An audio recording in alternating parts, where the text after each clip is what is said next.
Well, I just want to start off with saying just hello and welcome to another episode of Shardpoint Academy. This is the longest running one-shot series that we have on Dice Funk. And quote unquote. I'm not sure how Austin's going to title this, whatever. He'll come up with something or I'll come up with something. Shardpoint, we're back here again. Yes, we still exist. Well, it's the fourth one, right? So this would be Shardpoint 4, The Revenge. The Revengeance. No, it'd be Shardpoint The Revenge, because Jaws 4 was not Jaws 4, it was just Jaws The Revenge. Right, Jaws. Oh, right. I'm sorry. I have fortunately never watched it. So. Oh, it's special. Shardpoint, Guns of the Patriots. Oh boy. Shardpoint, A New Hope. All right. That was the fourth one, Right, obviously. Yes, You that was win. the fourth. Yeah, very good. So, to bring us all to the table here, and do introductions, my name is Michael Schiciano, or Skitch. I have been the DM for every episode of Shardpoint so far, on hiatus player on Dice Funk itself, and I also do music, other shenanigans. You can find me on Twitter at Skitch Music as usual. But now I want to turn the tables and introduce the players we have. We have two returning players, but let's start with the one that's actually played in Shardpoint before. Go ahead, Nick. Hello, I'm Nick Freeman. I go by Nik of Time on Twitter.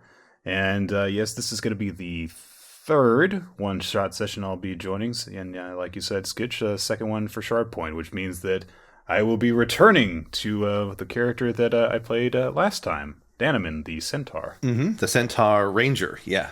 Yes, he carries weapons, he charges people, and he is from a different plane, so he doesn't really know everything about social interaction in this world quite yet, which will not lead to any awkward interactions at all whatsoever. None. I can tell you that. None whatsoever. And people can probably tell right away that he's not even just your regular run-of-the-mill centaur, as odd of a sentence as that is. I mean, he's got...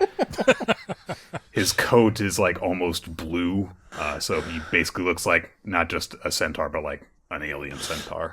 So, and he is a professor at the academy who teaches... cultures and traveling. Cultures and traveling, right. In fact, all the players today are playing faculty members of Shardpoint, but they're not all teachers, though. Peter, what if we get people introduced to you and your character real quick? I'm Peter Bowman. On Twitter, I'm at MechaGM. So I'll be playing Aarvaad Ironscale. He considers himself the head librarian of Shardpoint Academy. He might not actually be. He's a librarian. He's not a teacher, which why a lot of this is going to be very, very, very much a source of consternation for him. What is his race again? Just to clarify, Aarvaad is a silver dragonborn. He is probably about average height and slight of build. And he is, technically speaking, a sorcerer. But he considers himself a librarian first. Magic is just sort of a hobby to him. Right. A useful curiosity. Oh, yeah. Well, you get to cast a bunch of silences, so... I mean, I think you would know better than anyone about the value of knowing when not to use magic. Oh, yeah.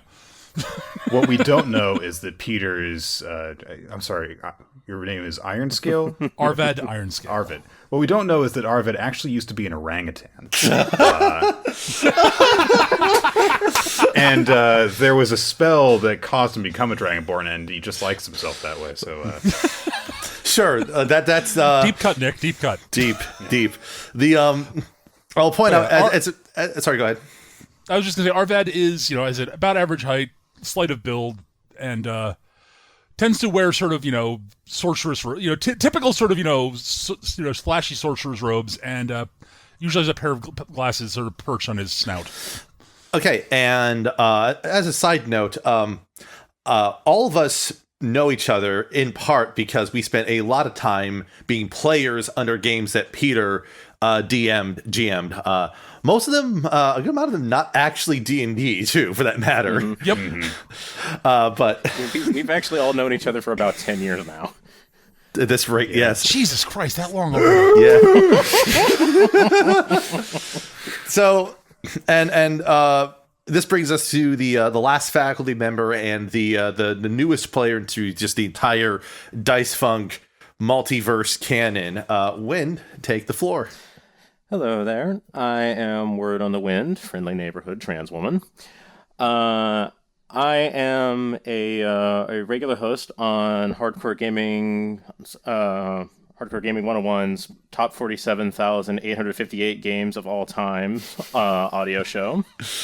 I am also an off and on contributor to the website, and I have contributed to several of the books at this point. And we have an upcoming book about Japanese RPGs that I just finished my contributions to last night. Nice.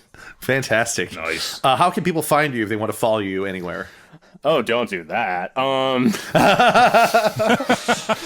But it's like, if for some reason you want to get my attention, and I don't know why you would, I can be found on Twitter at LurkingWind. That might be at _wind, something like that.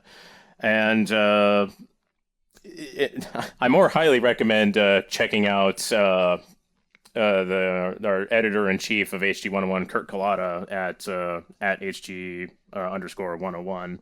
Because he is super chill and keeps a good website and community going. Yeah, it's a very good egg community sort of world over there. Yeah, I'm on the moderation staff. It better be. All right. So, and tell us a little bit about your character, Wynn. All right, I am going to be playing Coltash, and they are a kalashtar, for those who are not aware. Kalashtar are actually beings that have two souls within their bodies, and each is their own independent personality. Coltash is made up of Cole, who is an otherwise human woman with a bronze complexion and platinum blonde hair, bit of a stocky build, but has all the curves where it counts, and as you know, like the rest of the crew here are going, yep, there's that shoe. Why am I surprised to hear that there's word? that shoe dropping. And has a preference for very fancy big dresses, particularly pink and purple. And what does Coltash do? Oh, actually, where's the other side of Coltash? And then Tash would be the resident quarry. For those of you who have not poked around in the Everin settings, quarry are basically entities from the land of dreams that don't fancy the politics of things with nightmares and whatnot, so they just kind of shuffle off and just kind of go and find a host, and that's how Kalashtar happen. So there's basically two entities in Coltash. There's Cole and Tash. Not that anyone ever calls them by the whole name. In fact, most people call what they assume to be a woman standing in front of them Colt, much to Tash's frustration. Mm-hmm. It is worth noting that Cole does identify as female. Tash is male. Mm-hmm. And what does Cole and Tash teach at Shardpoint? You know, I think I'm gonna actually make a slight alteration. An audible. Yeah. Supremely expressive gunplay. Okay, seeing words helps. Supremely elegant gunplay and usability elegance, or segue. Usability elegance. Yes. Yes. Okay. All right. Listen, okay, it's not enough to be just elegant. It has to be usably elegant, okay? We have to be practical here with our Practical in our over-the-topness. You know how it is about gun safety. Redundancy is, important. Redundancy is good, yes. So now we have our three faculty members here. We have Danamin, we have Aarvaad, we have Cole/Coltash.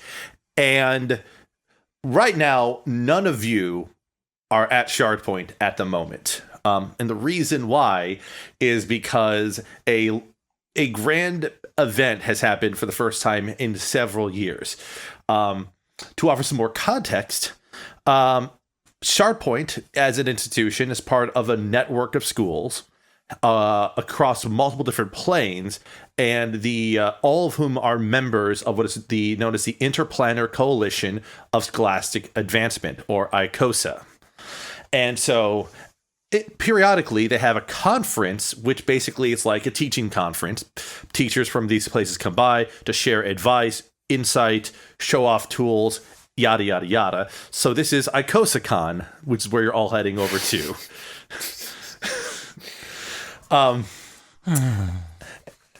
Yes. ICOSACon is happening, and this instance is the first time that ICOSACon has happened ever since the incident. The incident. There's always an incident with you, Skitch. Listen, this was an actual incident. It was not my fault. It was. I know. For once.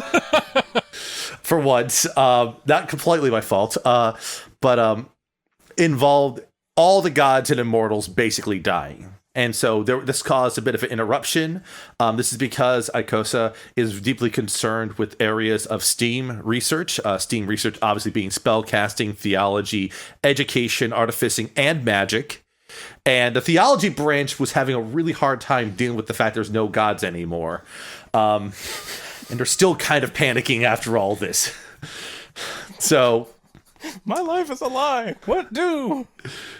What do? So we focus near the bustling city of Mykonos, in the region of Lorelei, and you are all entering what is effectively a large 20-sided building, which is where ICOSACon is happening, and you are. You better buckle in for this, Nick, because it's not the end of it. So my first thought was, oh no, please don't roll the structure. No. That the ICOSACon is happening in an ICOSAGON building, not an icosahedron. So you don't need to worry about that. I see.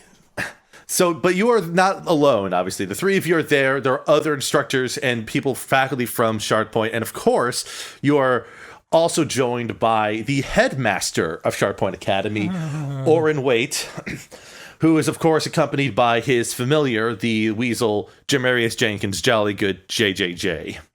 And as we enter, the first question I have for all of you is, why are you at ICOSACon in the first place? Why were you invited or instructed to go to ICOSACon?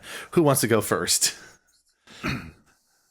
Well, I am delivering a lecture on navigation by the stars, and I have a very good presentation all prepared so that people will know all about how to navigate by the stars on my home plane. Nowhere else. Well, no. I mean, that's what I'm an expert in. Fair enough. I cannot fault this man's logic. Okay. So, it's not my fault. It's not my fault that they aren't from my home plane like me. Another added point that's beneficial is the fact that you are actually an interplanar instructor at Shardpoint, which adds in the ICOSA flair there. As for you, Wind, what is Coltash going to be presenting? Well, let's just say that when it comes to a presentation of this sort, no one did it better than Annie Oakley. I see. Oh, good. Listen, okay. Nobody smokes cigars around her. Absolutely. I disapprove of tobacco very highly. Very highly. And last but not least, Aarvaad, you're not a teacher. What are you doing at this teachers convention? Yeah, Aarvaad's sort of confused by that point as well, but the headmaster has dragooned him into doing a presentation on academic research techniques. You go up on the podium, you may now tank the floor. Largely due to the fact that at a recent pub quiz that he got drug along to by his coworkers, which he completely dominated because he has near total recall. Well, okay then. He caught the headmaster's attention again. You can probably find him currently arguing with the headmaster about why this is completely out of the question and he really shouldn't be here. He's not faculty. Why is he being asked to do a presentation at a conference of this sort? And this is where we'll enter in as you all enter in through the front doors of the conference hall, having recently gotten your lanyards with names adorned on them and appropriate titles and such. Did they get my names correct? Is the question. I'm glad that we got lanyards. I'd hate to have to wear a badge. They thought about that. As for you, the lanyards are to your specification, so it's however you wish for them to be. Okay, in that event, Tash was insistent on the names being separate, so there's actually like a space in the middle, so it ends up kind of reading like the Master System version of Monopoly, just saying Monopoly. Maybe she has two lanyards. Actually, you know what? I like that idea more. There's just one just says Cole, it says Tash, and both have their picture on it. Both have the same picture on it. Yeah, I like it. So yeah, that's so yeah. So we have Danamin rather. We have Danamin walking into the convention center wearing his lanyard, Coltash walking in wearing their lanyards, and Aarvaad wearing his lanyard and engaged in a spirited conversation with Oren. And as we enter, Aarvaad, listen, okay. I know you feel that you are not qualified for this, that you're out of your league, but no one impressed me with the sheer, pristine, encyclopedic knowledge of every book in our largest of our libraries, other than you. And so the world should know of your skill and how you pull it off. This is not my idiom. I'm leaving my books behind. Like, the students are going to have to go to the lower librarians to find their books. I mean, you're taking away from my work, headmaster. The lesser librarian. Well, that may be the case. Unfortunately, I also don't have a complete say in this. You see, the people in Mykonos are very particular about their continuing education hours, and they don't consider having read every single book in our libraries as continuing education enough for qualifications. So you either would have to have attended this or for double the hours presented at this place.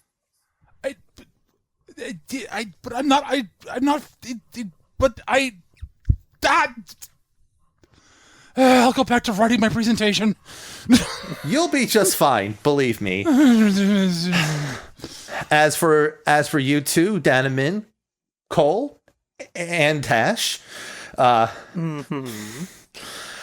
hopefully everything is ready for your presentations as well.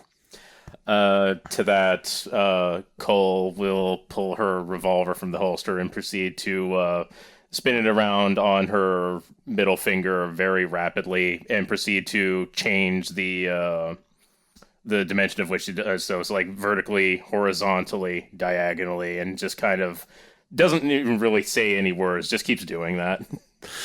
Do you want to try to make a show of it? Sure, why not? Let's pop it over midair to the other finger.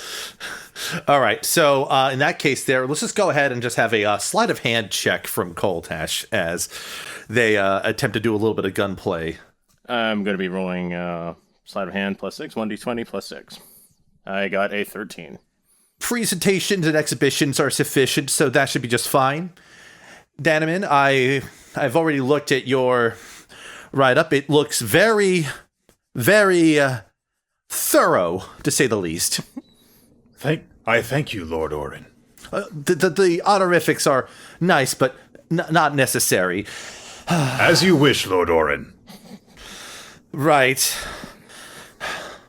Well, in any case, This should take care of any continuing education needs you all have so that you can keep your jobs. Yes, even you, Aarvaad. I don't make the rules. I didn't even know that there was a rule for this.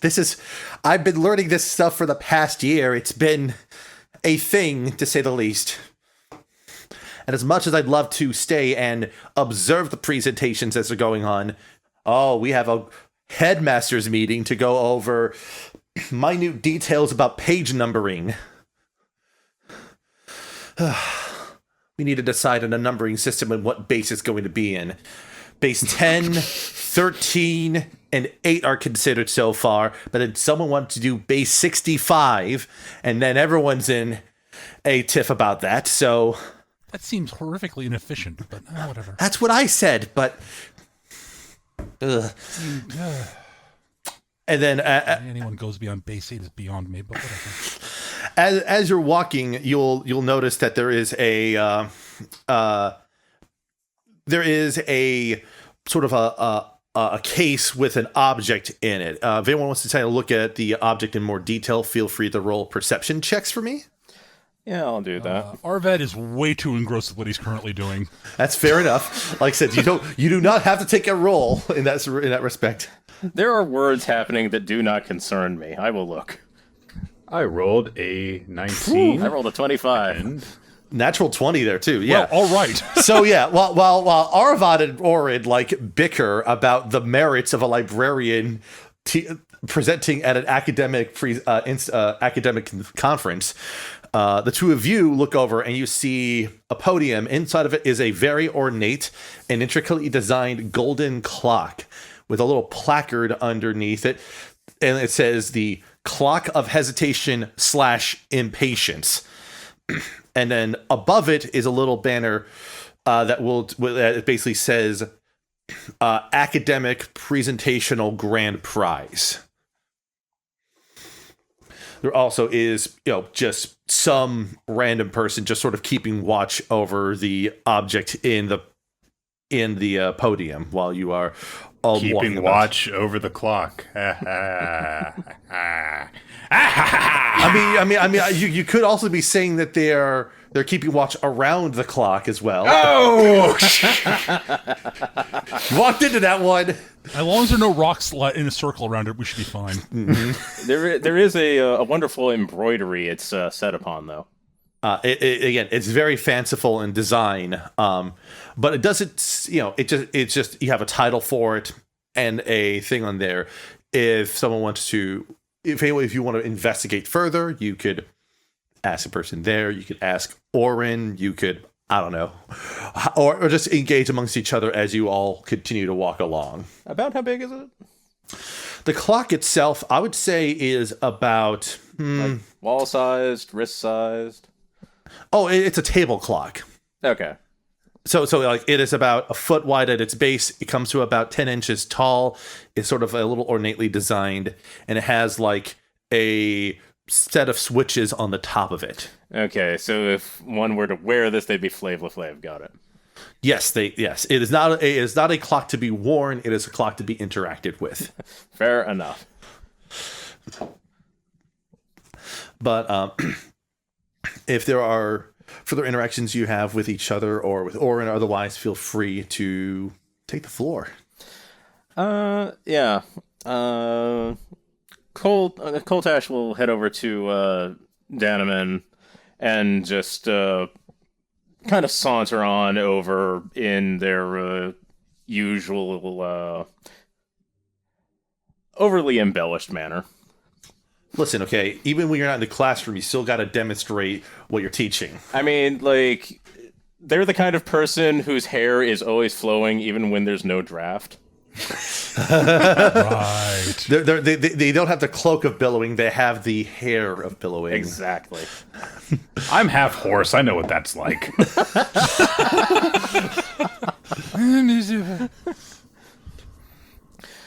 That's quite the prize they've got down there, don't you think? It appears to be a device that tells the time. I imagine there's quite a bit more to it than meets the eye. the clock does not transform as you look at it. I wasn't expecting that. I don't know who was. I'm just loading that out.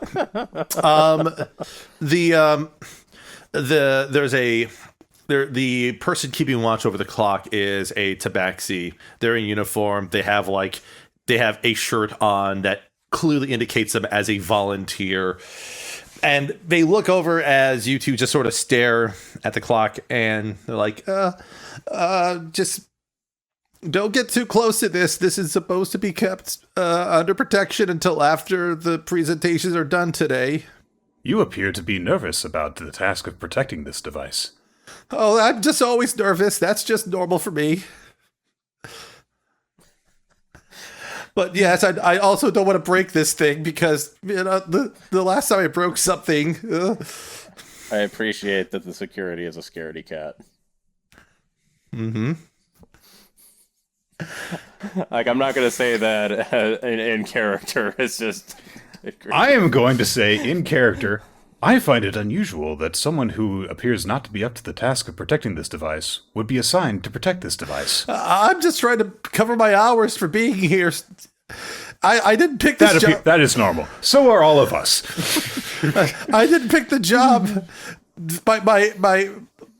My supervisor assigned this job to me. I wasn't going to say the job picked me. That would be trite. Well, at the very least, you'll be able to keep very good track of the hours now, won't you, honey? A little bit.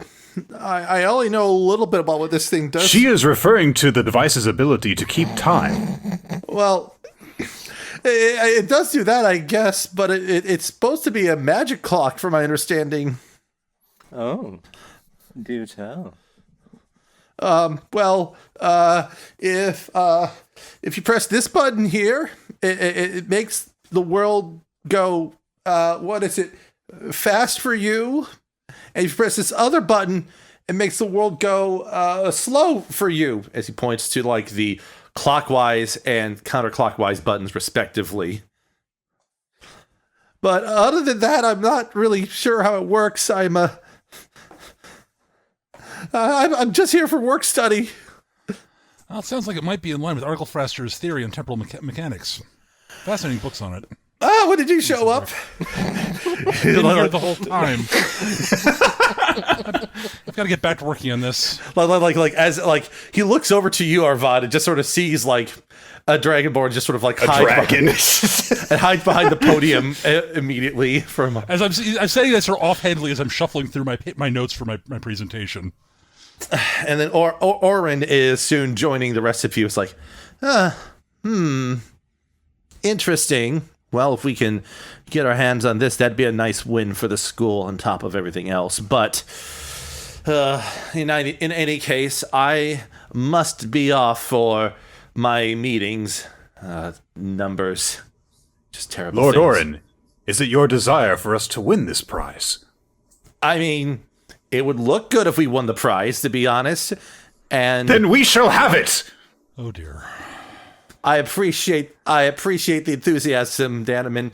By the way, if you need to get in touch with me, just and then Orin like sort of reaches out, and the weasel, JJJ, which is as noted in the past, is wearing a vest with a really nice and fetching little pocket square, bounds up Orin's arm before hopping onto Danamin's back. Does JJJ have a lanyard? Yes, it's a very tiny one, and it just has JJJ written on it. Good. Aw. But also underneath it indicates him as a service familiar, effectively. So he's got a red vest on. It's a red vest now.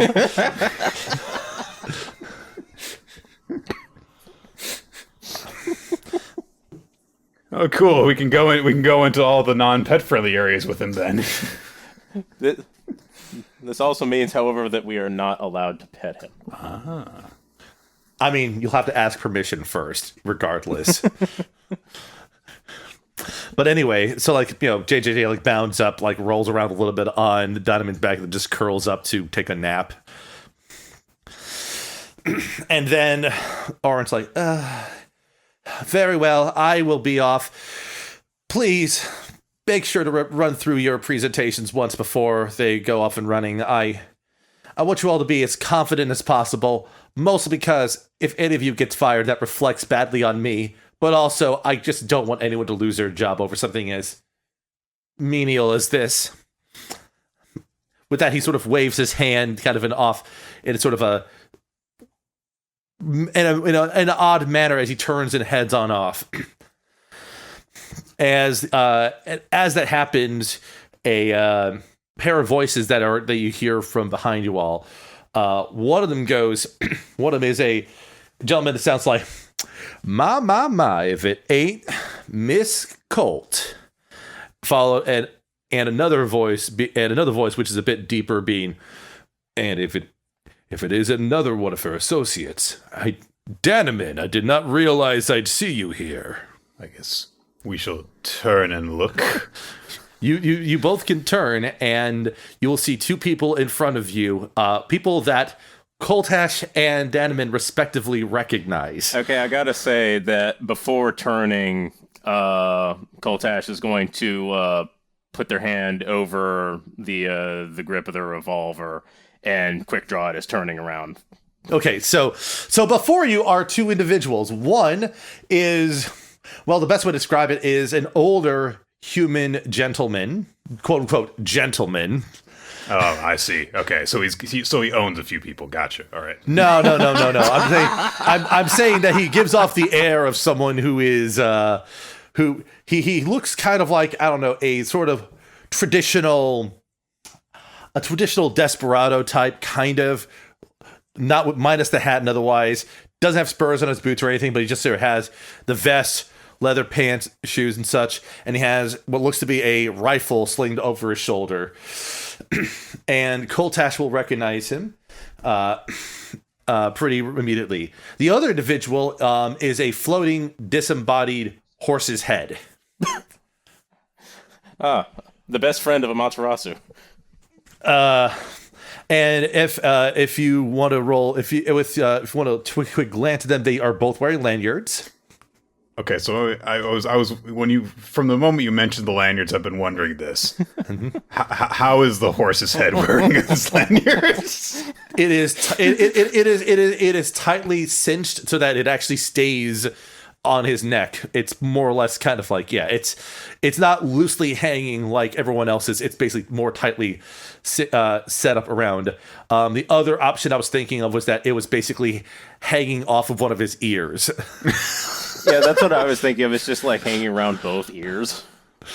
Yeah. So if you look at their name tags, the horse's head just says Irving, and the name tag around the other man says Smith Wessington. Okay. Both of whom are listed as instructors, and underneath the instructor line is, well, what is written out as Rock Edge Institute.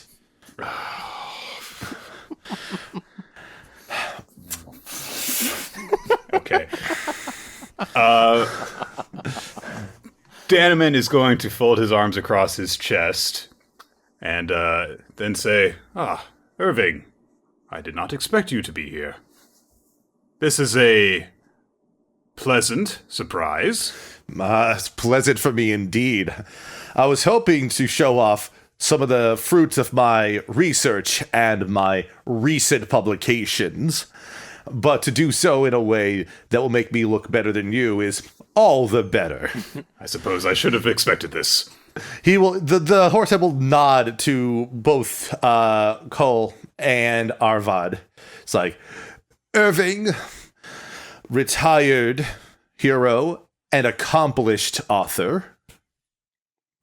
You might have read some of my works, 8 Habits of Highly Successful Disembodied Heads, as well as How to Cut Off 90% of Your Weight and Look Great Doing It. I believe the former book is actually in the third annex of the second library at Shardpoint. Yes. Ah, you're familiar with it then.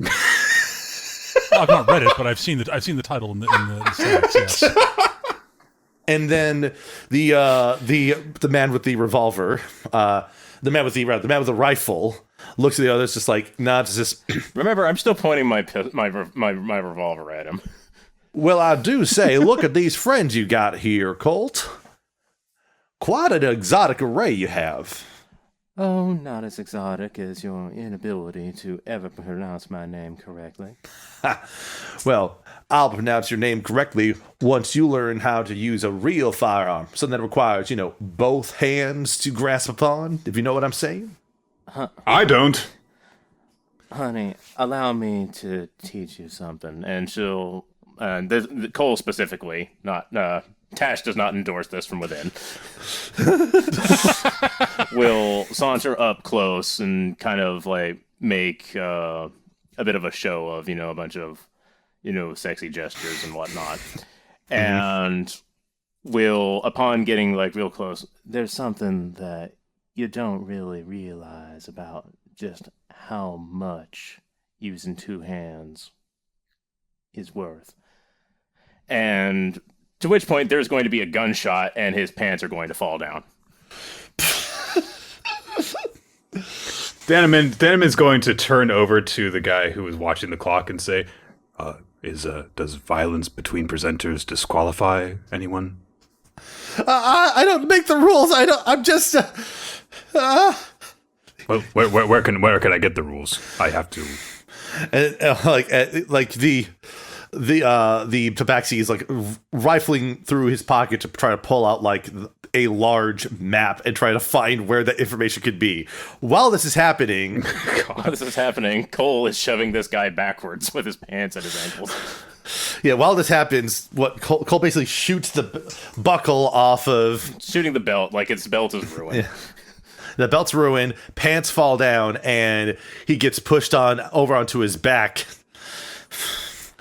And Instructor Coltash, wait! I don't know if we'll get disqualified for this or not yet. A big instrument like yours takes a bit of distance to use properly, honey.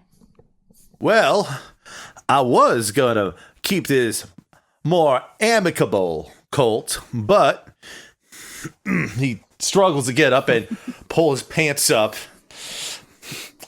You seem to have lost your belt buckle. You better watch out, little Miss Colt, because I am going to make for certain that Rakej Institute ends up winning that little trophy over there, and we'll make an embarrassment of you all. Keep talking dirty, honey. It helps me motivate. Let's go get some food before we get some rehearsals done. And then he sort of like trounces off in a huff while the head just sort of floats behind him a bit. Not my type anyway. And as this is happening, the tabaxi sort of pops like, I think the conference ops are found in Hall 13. We should make our way over there so that we can properly prepare, so that we may obtain Lord Orin's prize. And also make Irving look like a stupid horse's head who's stupid. Aarvaad will sort of glance over and look a little bit sort of confused, shake his head, and go back to his notes.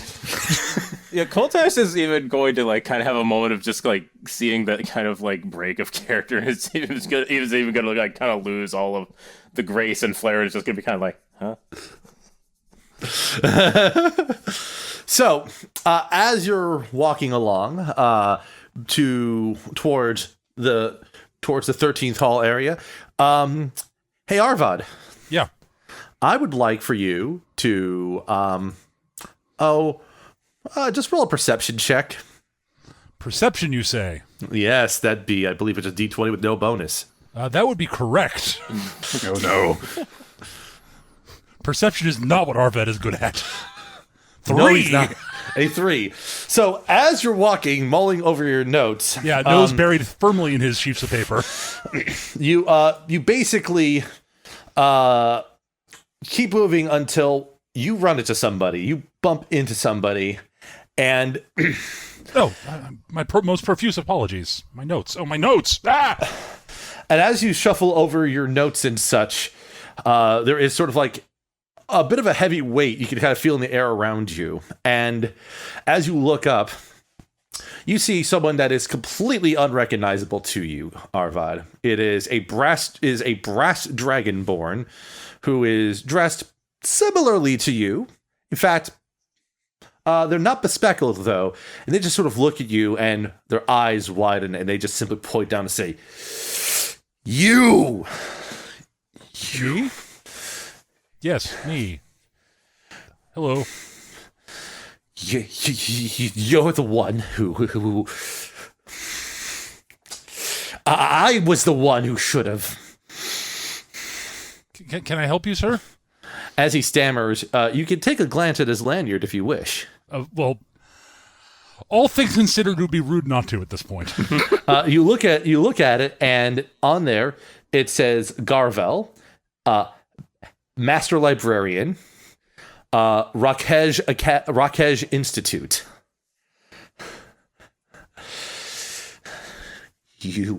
You're the one who took my position from me. I apologize, but I don't believe we've ever met before. Of course you wouldn't remember me. We graduated in the same class. That was which academy? I have multiple library science degrees. I'm not sure which one, which school you went. We shared. The Valentine Vocational Academy. Oh, that was some time ago. Yes, Garvel, you were second in the class, correct? Yes, you were an excellent student. But you were the top in the class. Well, yes, naturally. Look, Instructor Coltash, our compatriot has made a friend. Yes, Garvel, these are my associates, Professor Coltash and Professor Danamin from Shardpoint. Well met. They'll be doing presentations here as well. Pleasure's all mine, hon. Made some new friends too. Well, I'm gonna go visit my friends, and oh, excellent. He you could tell that Garvel's just seething, and it's on the verge of just snapping. Are you okay, Garvel? Have you been having some? Is anything the matter? I am going to be great. Oh, good. You'll see. Excellent. You'll all see. I look forward to seeing your presentation. It should be fascinating. He just storms off in a huff. Just have a wonderful day, Garvel. Very bright lad. With that being said, is there anything else that you find interesting or of note as you travel over to Hall 13 to get your presentation preparation handled? Oh, Danamin is dead set on his goal right now. He has a mission to accomplish for his lord. So, well, Aarvaad is definitely going to go to the preparation hall to rehearse because he will be damned if he doesn't.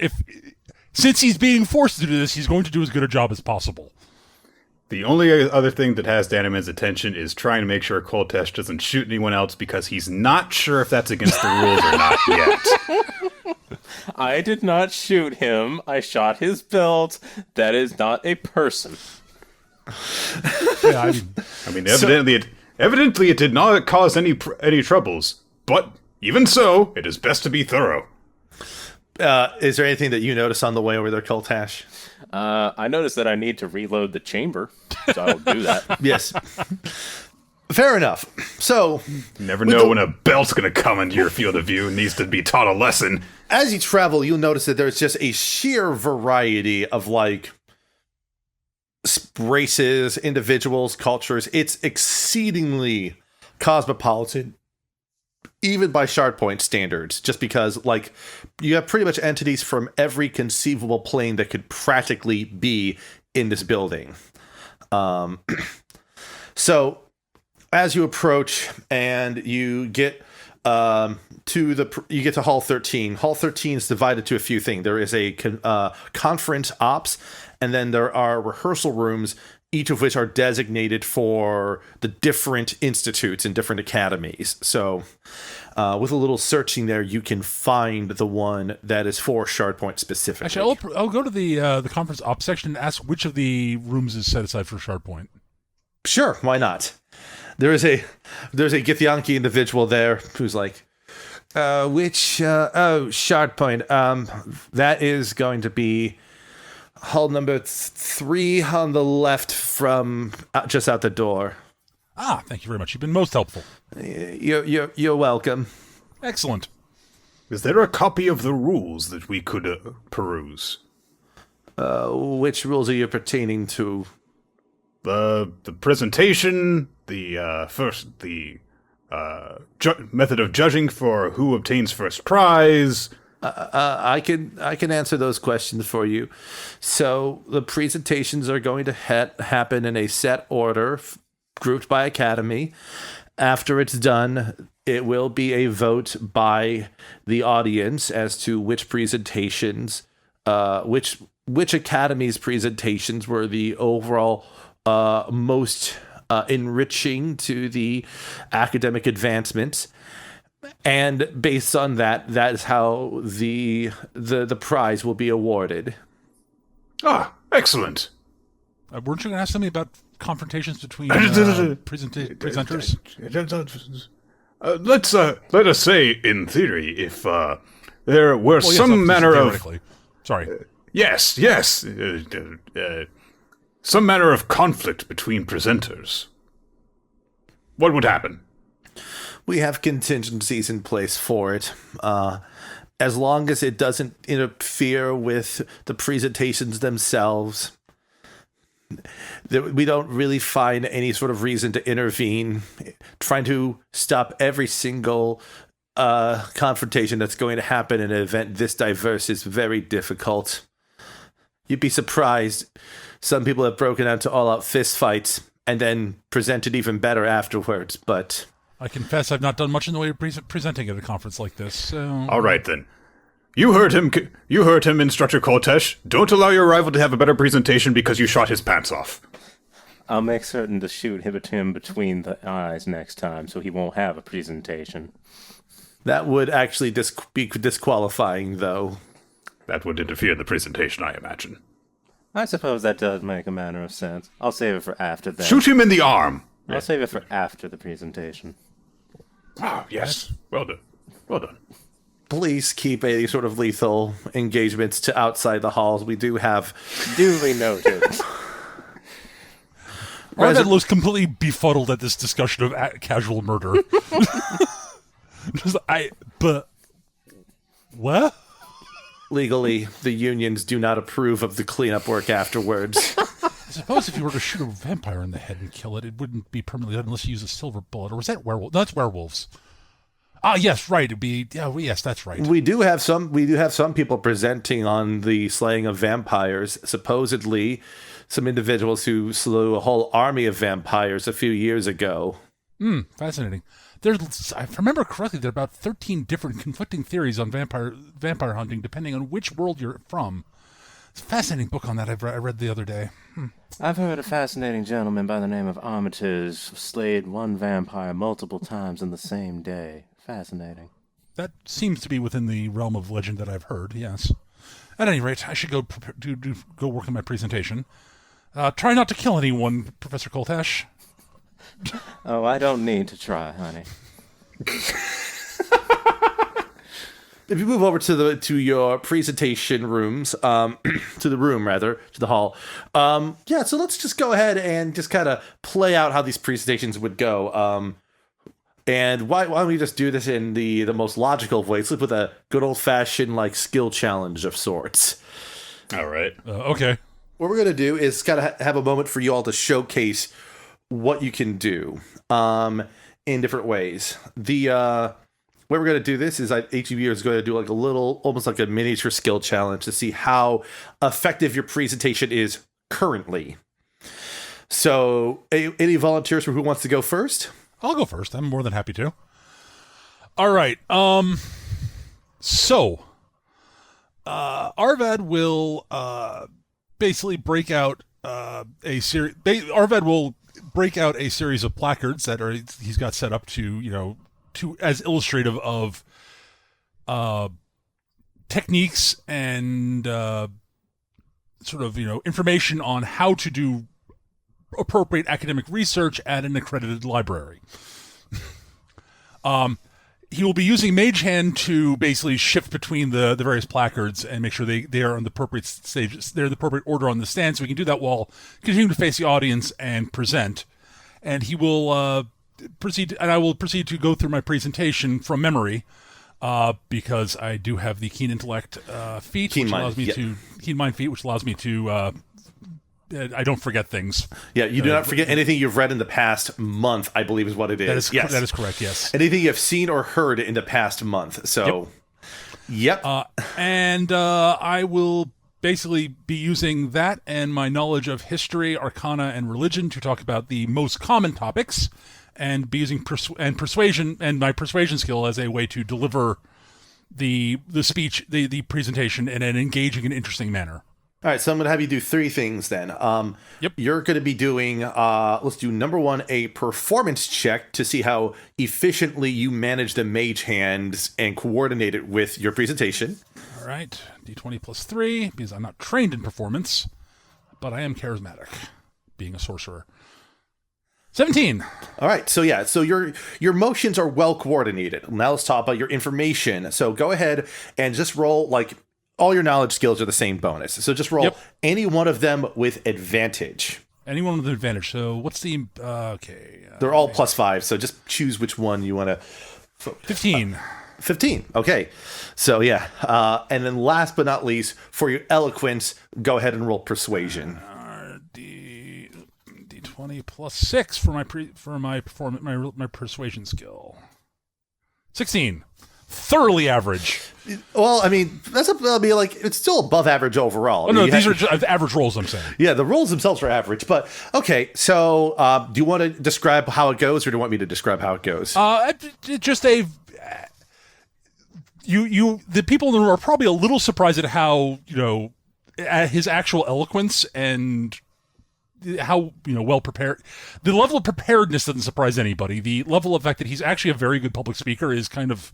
Yeah, a little not what you would expect given his general normal demeanor when he's wandering about. Yeah, like the sort of hemming, hawing, almost stammering manner that he has when bickering with Orin dissolves, and because he's gone over these words over and over and over again, and he is comfortable in just talking in general, he's able to just sort of execute out on the presentation very effectively. So yeah, I mean, he's had to do stuff like this before, just not for this style of audience that he's expecting.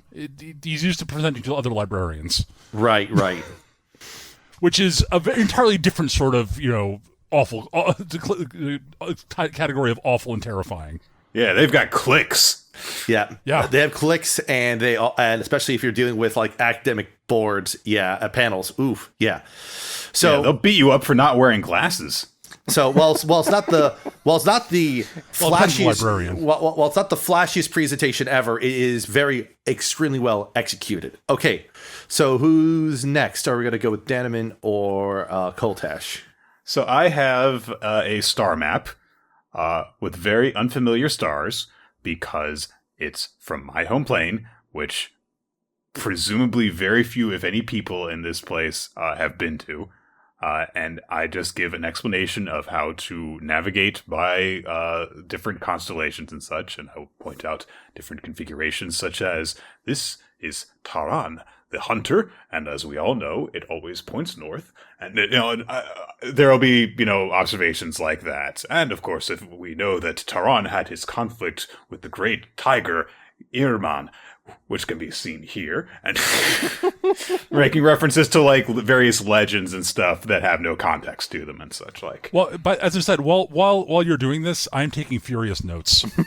Aw, thank you. This is stuff that he. That's not in the library yet. I have to add it. So this is how this one will go off. I would say first things first. Let's roll survival, just because that's just a natural skill for tracking in general. All right, so 20 overall. Yeah. So as expected, you are very much an expert in this domain. Yeah, I know what I'm talking about. So next, let's go ahead and pair this with a nature check with advantage. All right, 18. And now the kicker here. So since both of these have been very high, roll me a performance check. All right. So my performance is -1. So charisma is my dump stat because Danamin's such a weird, bizarre person. So yes. Oh, 13. So yeah. So the presentation's maybe, it's not stiff. It's not completely awkward. But what really kind of sells it is just like the shocking amount of detail that you're able to convey about things. Right. So this turns out to be like Danamin's element. So it worked out pretty well for him. Right. Okay, so cool. Both of you have pretty strong presentations prepped. This leads us, last but not least, to Coltash. What are you doing for your presentation? So Coltash's presentation is basically going to be a gun show to the tune of making certain that excessively elegant and flairful flourish has a practical battlefield application. Mm-hmm. So I take you have test targets and stuff like that are rolled out and such for you. Oh yeah, there's one that's hanging over the audience. Yep. Okay, so for this, how flourishing is this? Pretty much like any kind of time that you think that she's going to move in one direction, she ends up moving in a different direction. So it's an unpredictable kind of flourish. Sure. So let's start off with an acrobatics check to see how well she can flourish herself around the stage. Oh, I can flourish the hell out of you, honey. Slash on. Plus 5. Plus 6. Plus 6? Oh, 6. Okay, so that's going to be a 20 then. Yeah, 20. So yeah, as expected, there's dress and sleeve billowing all over the place. It's it never gets in her way because she's got kind of a corseted dress. So it's everything that needs to be where it needs to be is there. There's a practical element to it that you wouldn't expect, but in all of the part where there's flow and fluff, is all in a more extremity areas where it's not going to interfere with her business, but it'll make tracking her movements difficult by an assailant. So okay, so since you have targets, you need to shoot them. Go ahead and roll me an attack roll. Just give me a nice revolver attack roll here. And here's where I start missing. Okay, never mind. I crit. Oh, okay. Yeah. So all right then. All right, Battlemaster. So basically,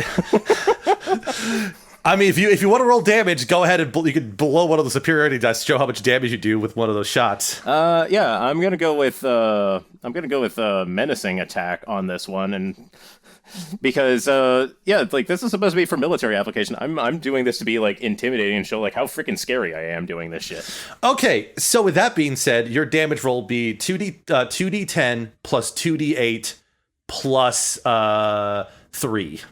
That's a lot of dice. Okay, 27.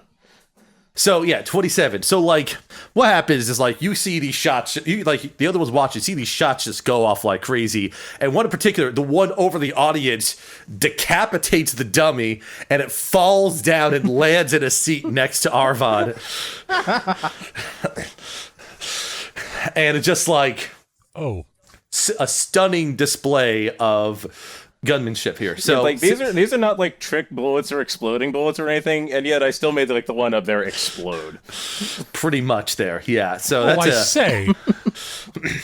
And then with that, because of that, your final roll will be performance check with advantage in this case, because oh gosh. I was thinking intimidation, but they're the same score, so whatever. Everyone has to roll performance. Okay, so yeah, 23. Yeah, so 23. So it's each presentation has been just fantastic for you all. It starts off with a detailed and surprisingly insightful forage into just book management and stuff, then into an excessively detailed but still quite fascinating explanation of how to explore a plane using the stars in a plane that most people have not been to.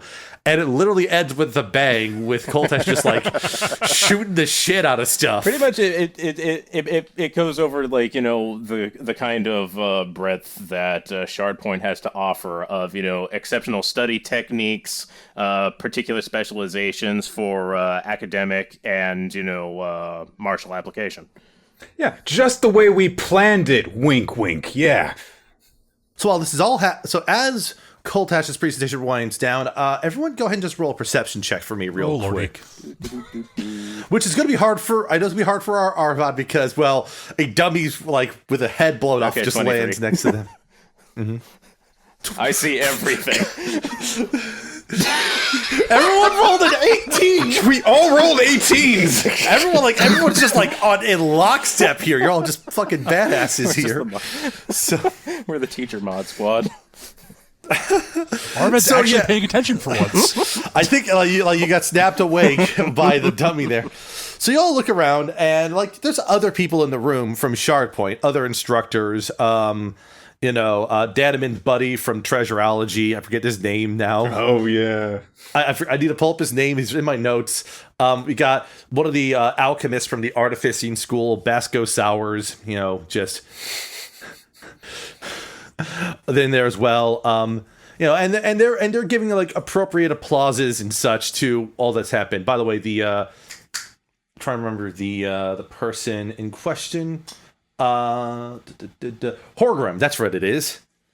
So you see Basco Sowers, you see Horgrim, who is the treasureology professor, right, in the room. They've given applauses to the such. But one of the things that you notice is a little weird is that you see what looks to be a bird just kind of perched near the entrance, and then as Coltash's presentation winds down, it flies out of the room, and that's the only thing of note that you kind of see that happens. Huh. Okay. Coltash is tempted to shoot it, but decides that might be a presenter. It might be, yes. Do I have any clue of what type of bird that might have been from reading through the various books I've read over the past month? Go ahead and roll. Just roll an intelligence check for me. All right, that's a whopping +2, but yeah. Mm-hmm. Yeah, Aarvaad's not as smart as he thinks, as he makes himself out to be. He just remembered good. He's got an exceptional memory, and he's very, very charismatic. Yeah, you also rolled something. I also rolled a 20, so 22 for that. You rolled a natural 20, so...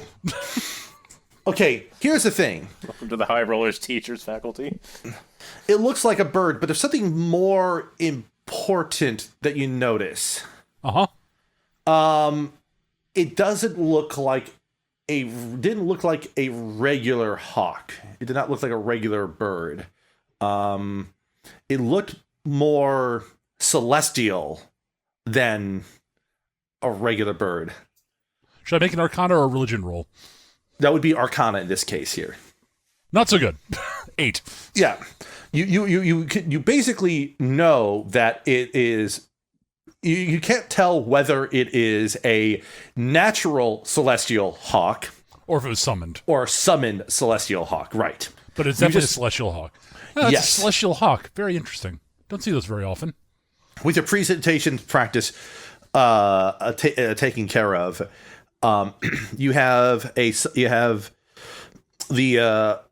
Githyanki that you talked with earlier shows up at the door, and it's rubbing their ears a little bit to respond to. Sorry, my headphones messed up for a little bit. I put my hand in my ears, my headphones turned off the noise canceling for a little bit. So Oops. I'm like, don't do that. He shows up and it's just like, oh, I heard the commotion here. I'm guessing that you're all done with your presentations. Preparation, yes. Preparation, yes. There was an announcement that was made during the commotion. The final presentations are going to begin in about an hour and a half. So you have a little bit of time to explore the conference if you wish. We'll be posting the presenting order shortly before presentations start. Ah, excellent. So you're left with that. JJJ is, a little startled on the back of Danamin from all the gunfire, but it's calmed down and has climbed up onto Danamin's head to curl up and take a nap this time. Just on my head? Yes. All right. I'm not going to do anything about it. Like, I know it's not a hamster, but I'm just imagining Hamtaro on a blue centaur now.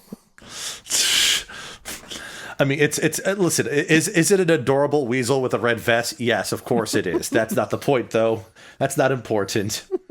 The important thing is that you have a little bit of time to do further exploration of the conference. There's there's a expo hall, there's the food court, there's other places that you can interact with if you wish for final presentations get up and running. After doing some maintenance, reloading, and upkeep on their revolver, Coltash is going to head over to the food court because, shooting on an empty stomach is never a fun time. Yeah, that well-known piece of wisdom. Hey. You try and be flourishing and fancy while you're hungry. It don't work too well. I should probably get some tea before presenting. Make sure I'm properly hydrated. I am never flourishing or fancy. Well, I wasn't in character, so that's fine. In any case. Well, I was this time, so... He's just talking to no one. But now I'm not! I'm going in and out! No, you can't phase it out in and out of character like that recklessly. You're crossing the streams. So I think you all go to the mess hall then, to the food court, to the cafeteria, whatever sounds you like call an it. excellent idea. Yeah, All sure. right. As you move, let me roll something for JJJ real quick here. Okay, so as you move, even the slight movement causes JJ to sort of slip off your head, but he rolled a 21 on his dex saving throw and just sort of recovers. He just sort of latches around your neck, so now you're just sort of wearing him around your neck. All right, sure. Got a furry scarf. Okay. Yep. And he bats at your lanyard as you walk along. You have a stole. As long as he's batting at that and not stoat. like my A ear stoat or my hair. Yeah. That's fine. Yeah. He's not interrupting with your ears at this point. Don't worry.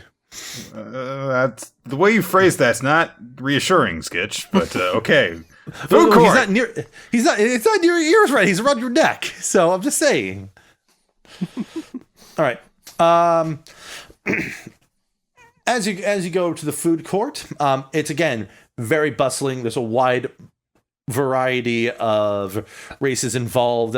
As you go in, you see a human woman walking along with an odd skeleton that has 3 legs and 3 arms walking alongside her. Each arm carrying a fairly large bag. As it sort of makes its way by. If you want to try to guess figure out what it is, Peter, you're welcome to. Okay, sure. I can't help myself, really. I know you can't. Just go ahead and roll Arcana for this. That's kind of what I was guessing.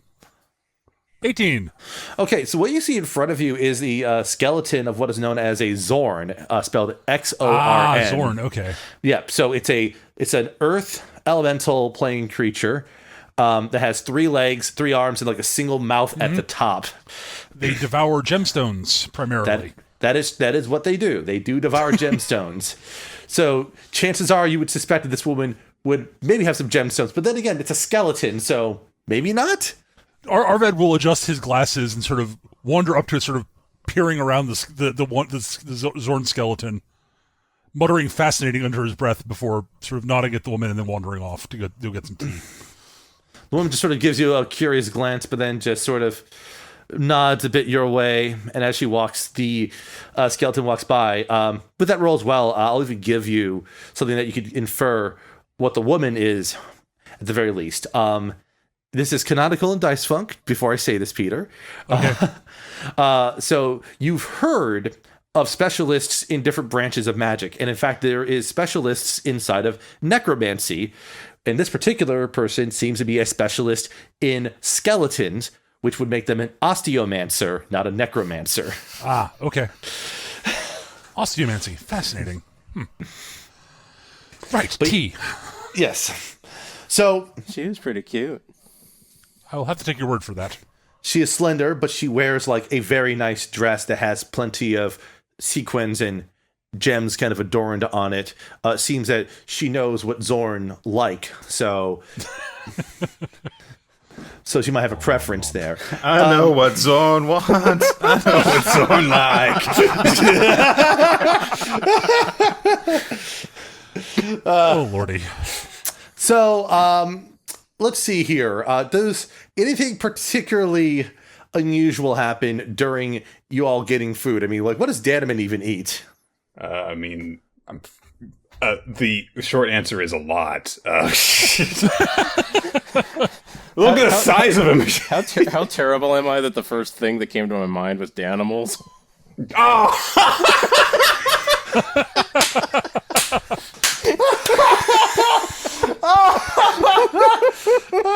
Nice. And also, you know, yogurt, especially Danon. So.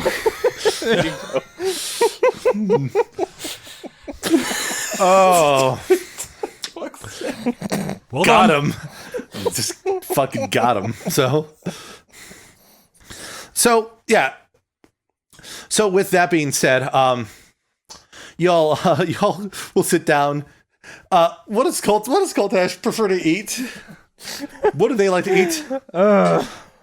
I'm sorry, I'm too busy laughing. Because you keep It's okay. Oh, I need a breath.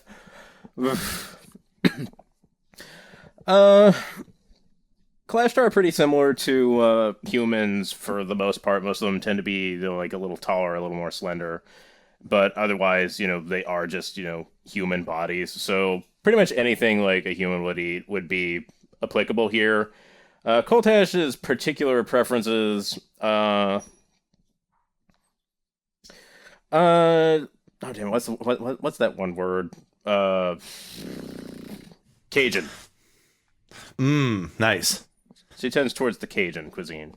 Got it. Well, Yeah. Cole does. Tash doesn't. Tash doesn't really care too much. The question is, does Tash complain when Cole has Cajun? No. Does complain about the company she keeps while having it, though. Racist? No. It's an attitude thing. Okay. Yeah. He doesn't hate certain races. He just hates most people. There's just this one guy who talks like this and just doesn't shut up about it. He got this like big metal staff, it's ridiculous. So, like, as you are all indulging, there are just a variety of people around you. There's lizard folk. There's like Kinku within earshot. You would see like one of the conference workers walk around. It's a water elemental. Cool. And yes, it refreshes your drinks. Tash does not particularly think too highly of this and is rather disturbed by it. Cole actually agrees for once and opts to get a tea along with oh damn it, what's your guy's name again? Aarvaad? Yeah, Aarvaad. Aarvaad, Yeah. All right. Are we drinking its blood? No, the essence of the physical manifestation of its being. Elementals are spirits that animate the element in question. They don't the element in question isn't actually the elemental itself. Oh, all right then.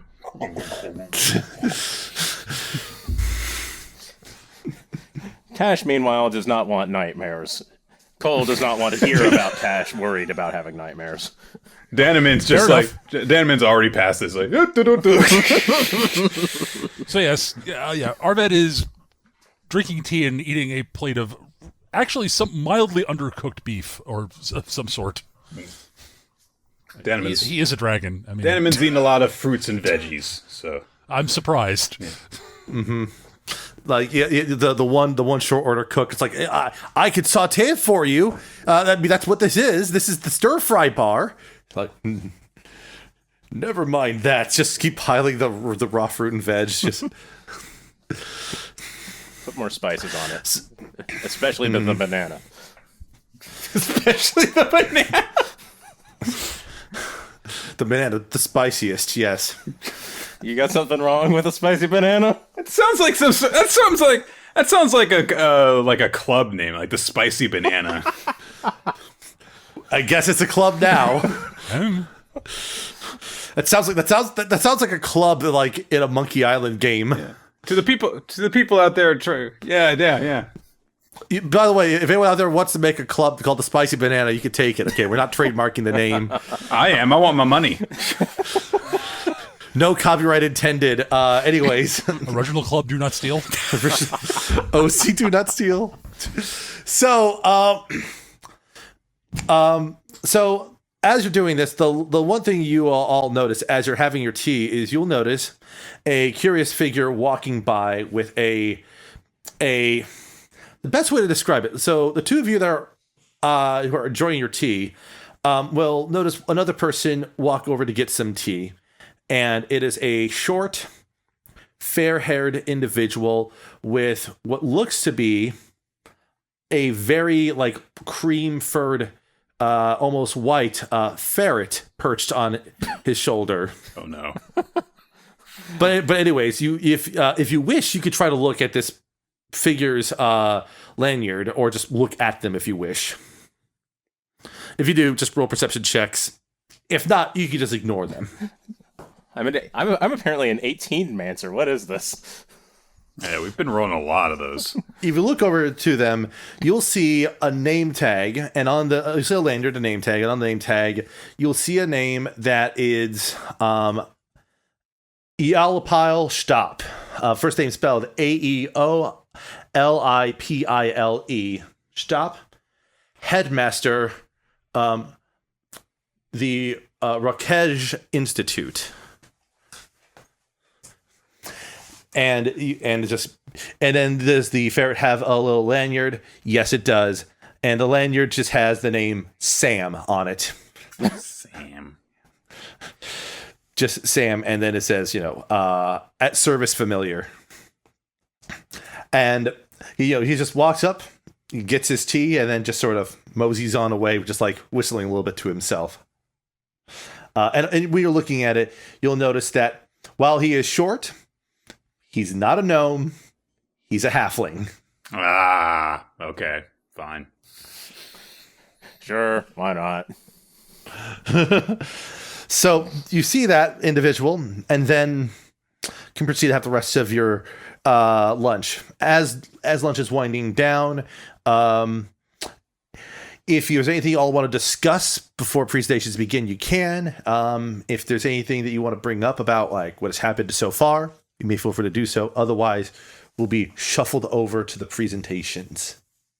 I was just going to, Danamin's just going to give a little bit of a pep talk, which is like, yeah, there's no need to worry. We have all practiced. Our presentations are in order, and we will emerge victorious. And as he gets more and more into it, it becomes like, it's almost like he's riding up and down the line of soldiers. And that stupid horse's head may want to win, but I will not allow him to do so. I will have his... Wait, damn. No, I can't take that. He's already... Oh, vile, clever bastard horse's head. Roll performance with advantage. just do this for me. Roll performance with advantage. D -1.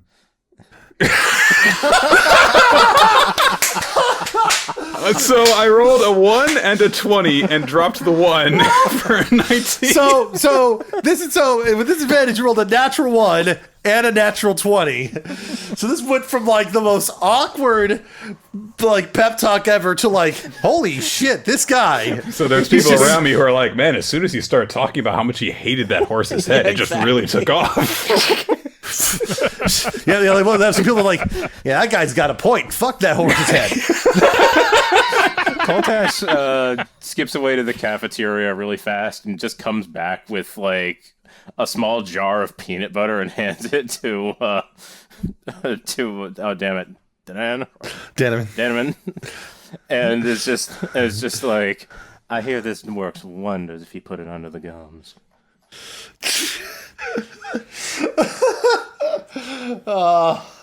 Arvad removes the soldier's helmet and puts the spear down that he somehow acquired. He's not entirely sure where they came from. A bunch of people are wearing kilts. Yeah.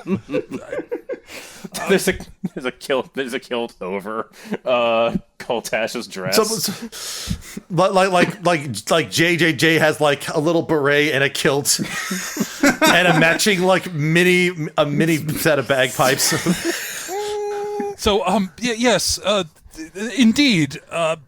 Just one thing to keep in mind: there was that celestial hawk. We should probably keep in mind. It might have been a summon, and it might have been spying. Just as something to keep in the back of your mind. I don't know what that could possibly indicate, but it occurs to me that it bears mentioning. Oh, Where well, did this helmet come? I don't even know how to use a spear. I don't understand. I do not understand what the peanut butter is for. Ooh, but it's yummy. Just like sticking his fingers into it. Coltash is about to speak, and then as soon as he starts to eat it, she just face palm. All right.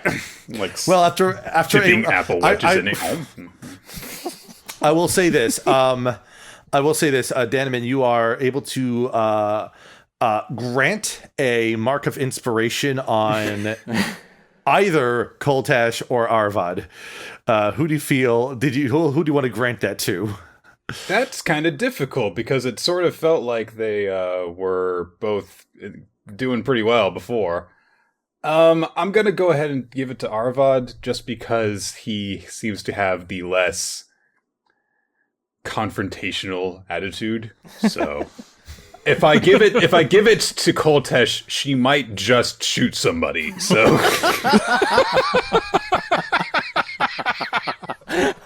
Yes, I am inspired to commit murder right here and now. With that being said, remember you can always give the inspiration to someone else in the party at any time. So okay, I can move it back and forth. well, like in this case, Aarvaad can give it to someone else effectively. Oh, we can pass it around. Cool. Yeah. And then it's just like you burn it and give yourself advantage on a check or dismiss a disadvantage.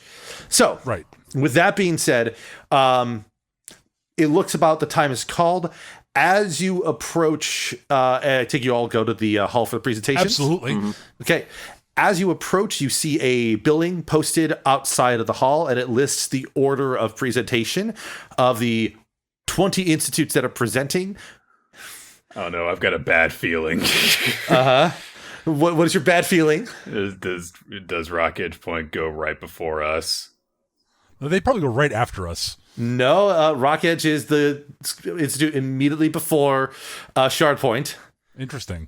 And Okay. Shardpoint is literally the 20th out of the list. Okay. So we close the show. You Close the show, but that also means that everyone else is presenting before you, as you are all ushered on into the hall to. It's a very large presentation hall. I would say that the room can seat easily a good 1,000 or so individuals easily. So as you're ushered in and you're led to your seats and such, I'm trying to think. I want some sort of demonic creature or some sort of fiend to come up to the podium. Any suggestions on what fiend would be a good fiend race to have go up there? Succubus. I was going to say the same things. I was thinking Marilith personally, but Also a good option. What's a Marilith out of curiosity? that's the serpent-bodied 6-armed ones that are famous swordsmen or women technically. Succubus at a teacher's conference. She'll seduce you with knowledge. Learning is sexy, honey. We'll go with Marilith this time, just because Yeah, that's a little less questionable thinking about it. Yeah, we've already done the joke. We're done. So as everyone settles down, this basically, it's not appropriate to call them a Naga-esque creature. This is a Marilith. So the best way to describe it is from the waist up is a 6-armed woman. From I think they have. I do think they have red complexions. it varies. Yeah, and then from the hips down, just a very long, giant serpent sort of body.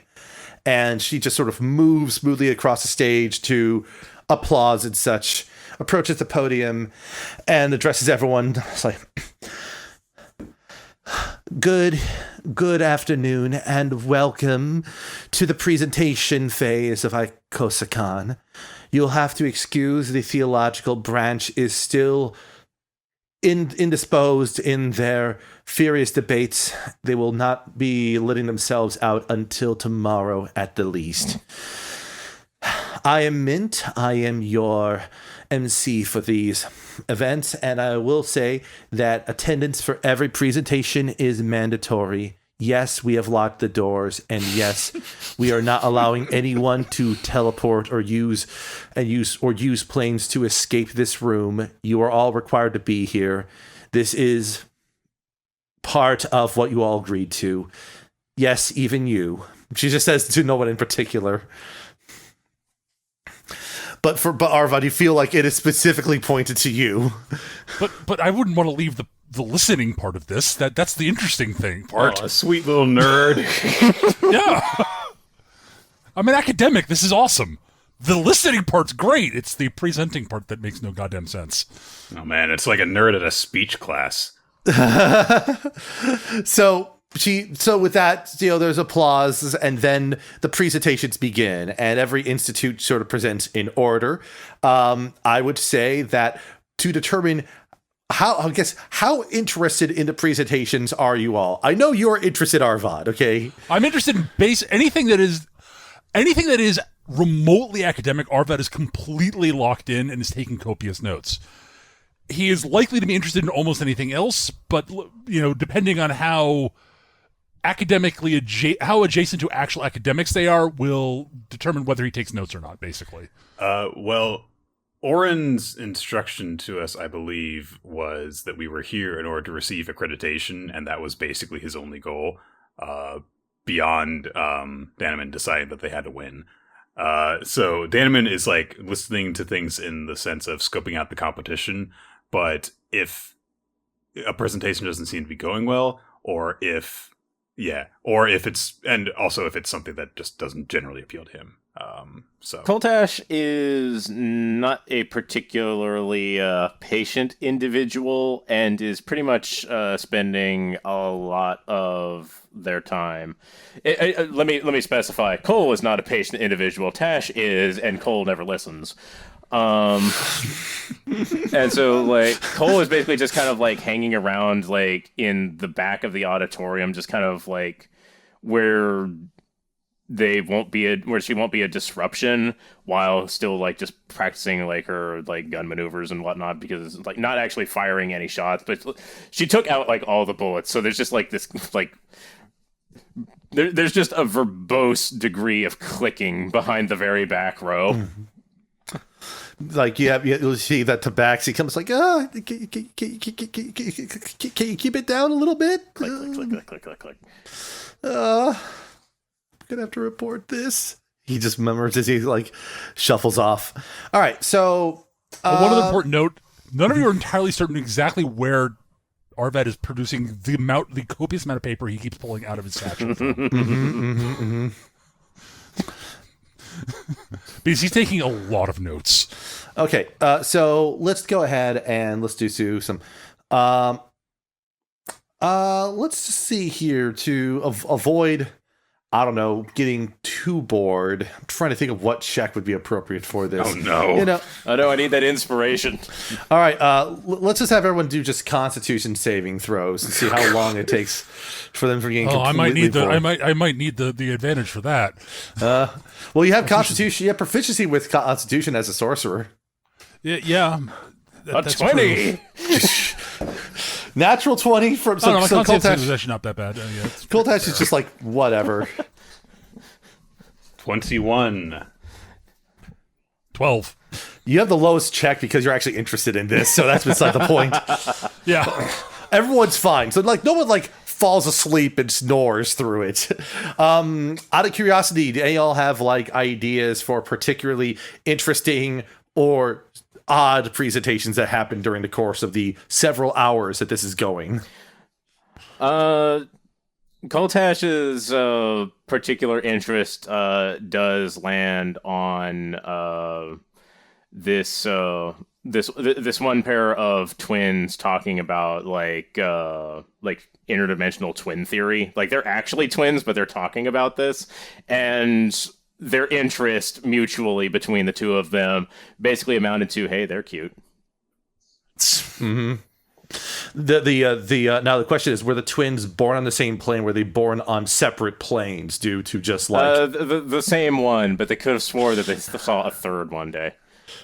And we swear that there was like a third of us. But then it turns out I was drunk, and I was drunk too. I wasn't gonna go there, but yeah, it's Vicky with a K and Vicky with a C. Okay. And then we thought there might have been a Vicky with a CK. But we're not sure.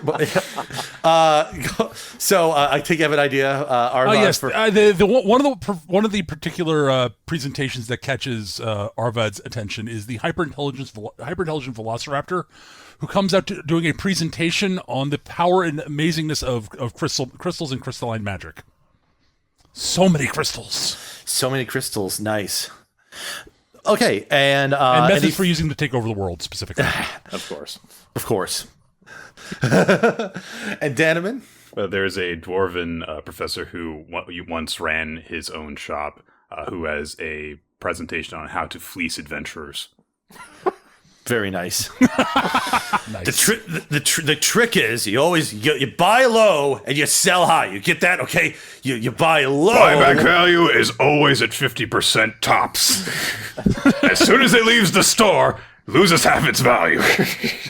I'm just over here like, does this guy like just have like a chain in the Dungeons of Doom? It's like, you have to realize, once someone's hands other than my own touches this object, it is immediately worse in value for the rest of its existence. That's how it works. As soon as they take that magic sword off the lot, loses half its value. Also, don't ever let any adventurers with pets into your shop. They will pick them up, and that is technically not stealing.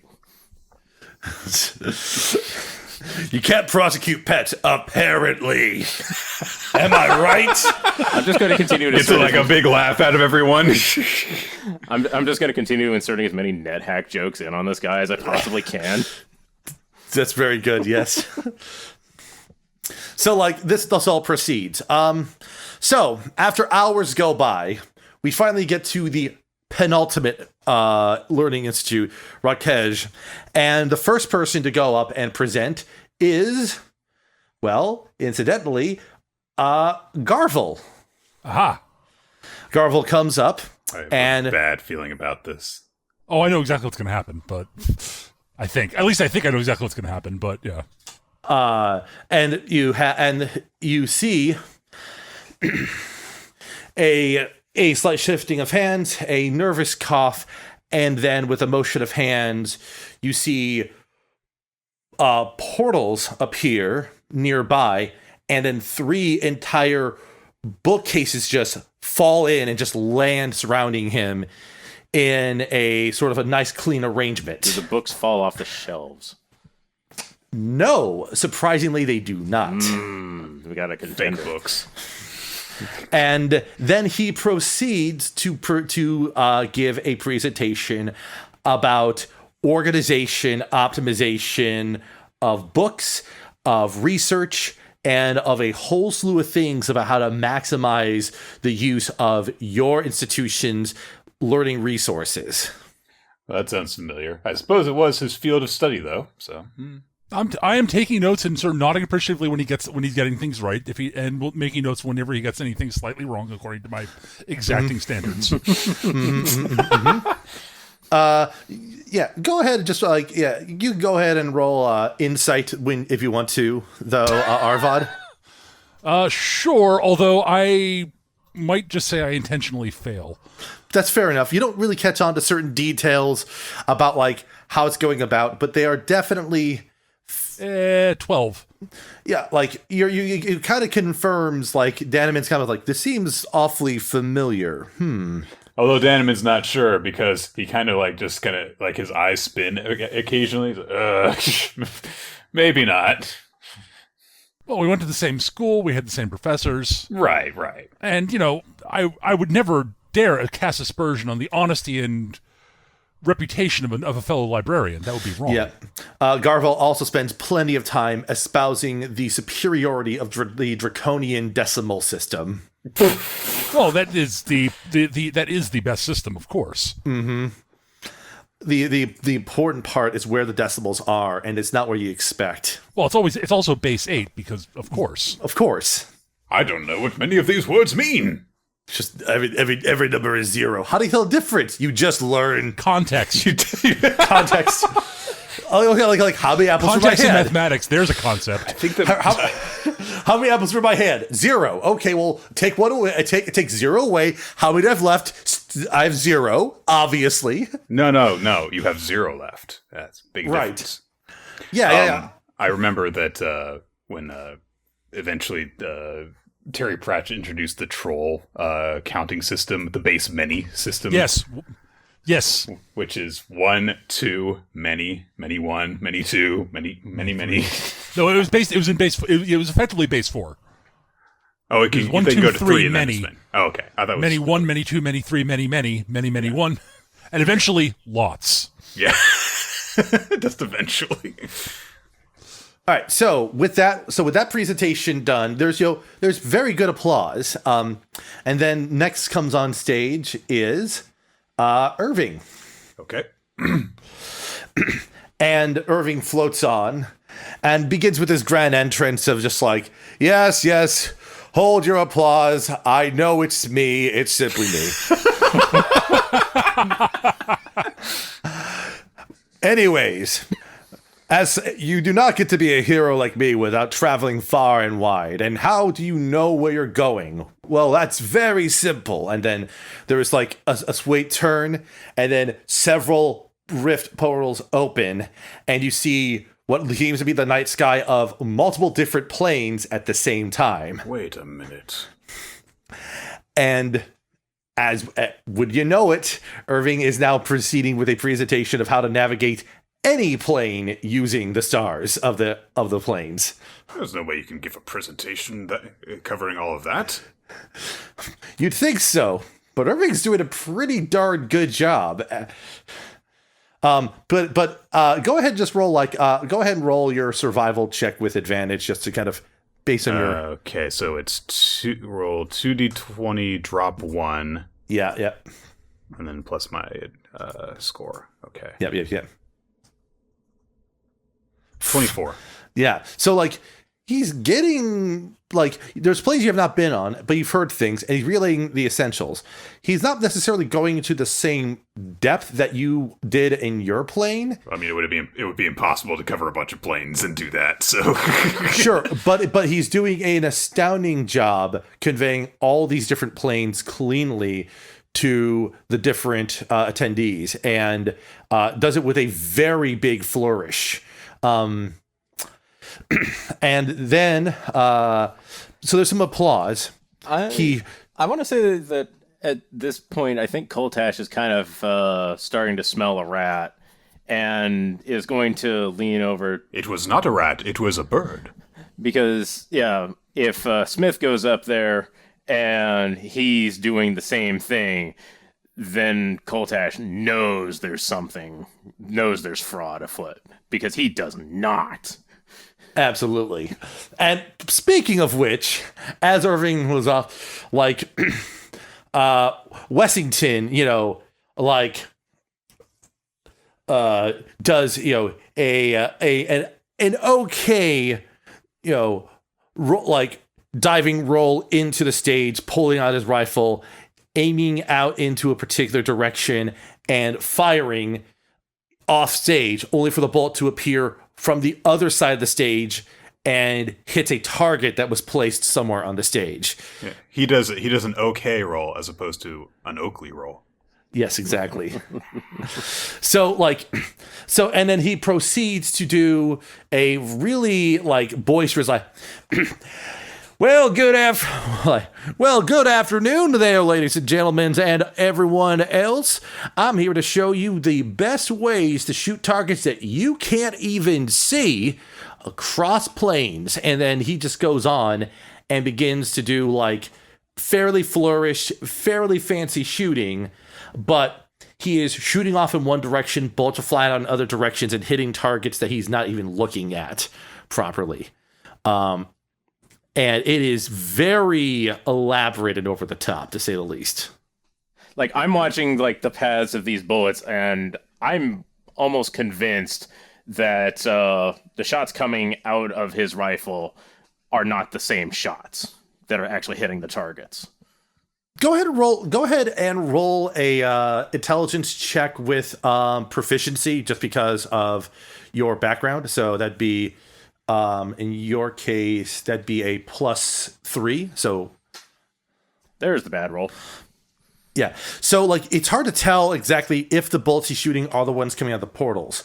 What the big thing that you can draw from this is all three of these presentations have been, well, you can say it if you want. Yeah, these are copycat presentations that are focused on a certain theme, which tells me that someone is providing outside assistance, quite literally, I suspect. Possibly. So, is there anything you want to do while this presentation gets going? Because it seems like the other two presentations were shorter to give Smithy McLongarm here to Smithington. Smithington, yeah, to spend a lot of time doing the flashiest gunplay that he can with both hands. So where is MC Mint in all of this? Mint is like towards the front, and so it'd be hard to approach her without like drawing attention to yourself. You are positioned towards the back, though. Aarvaad does not actually suspect Garville at all, because I would never cast aspersion on another librarian. However, it is blatantly obvious to him that Danamin, that Irving and Wessington have utterly, completely just cribbed their ideas from his colleagues. I'm going to relay this information. I'm going to relay this information to Mint using the message spell. See, I was going to do the same thing because I have 60-foot telepathy. Because I'm a kalashtar. Right. I had the same idea. That's why I was asking, how far is she? Well, so you both attempt to communicate with her. Roll initiative to see who gets the message out first. Sure. Probably Coltash, but well, it's a. Do you have proficiency to initiative? No. It's just a +3 for 3. Just Dex. Yeah. Wow. Okay. Yeah. So Aarvaad, you basically.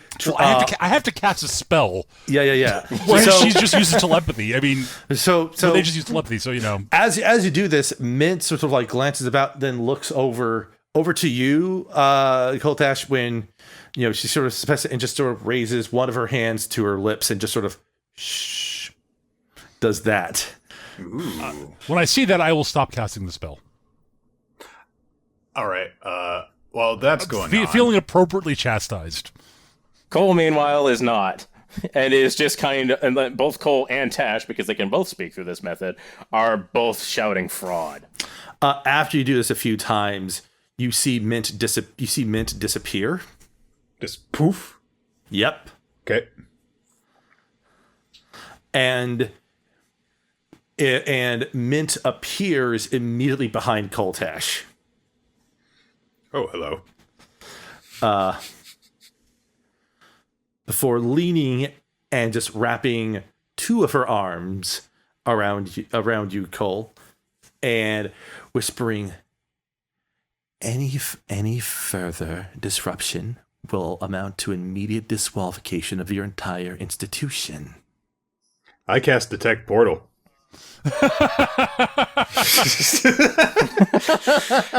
I detect the distance and direction to the closest planar portal within 1 mile of me, and I can do it once per short rest.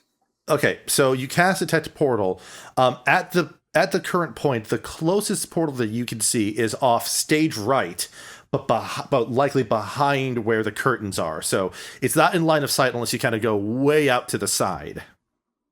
Okay. Am I allowed backstage at this time? Shardpoint is presenting after Rakej, so you could use that as a basis to get backstage. Okay. Yeah, I'll see what I can see while I'm still here. If I can kind of just poke around, I'll make sure that I'm not disrupting by staying to the edge aisles of the area.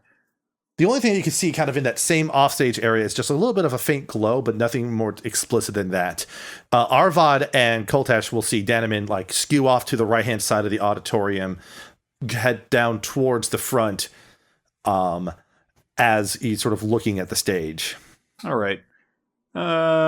Sure. Yeah, I will see if I can, look around and see if I can actually get to, an entrance to the backstage area. And I will try and give the explanation that I'm going to be presenting next, Mm-hmm. Does anyone else follow Danamin at this point? Actually, yeah, because what the hell? So a lot of you show up.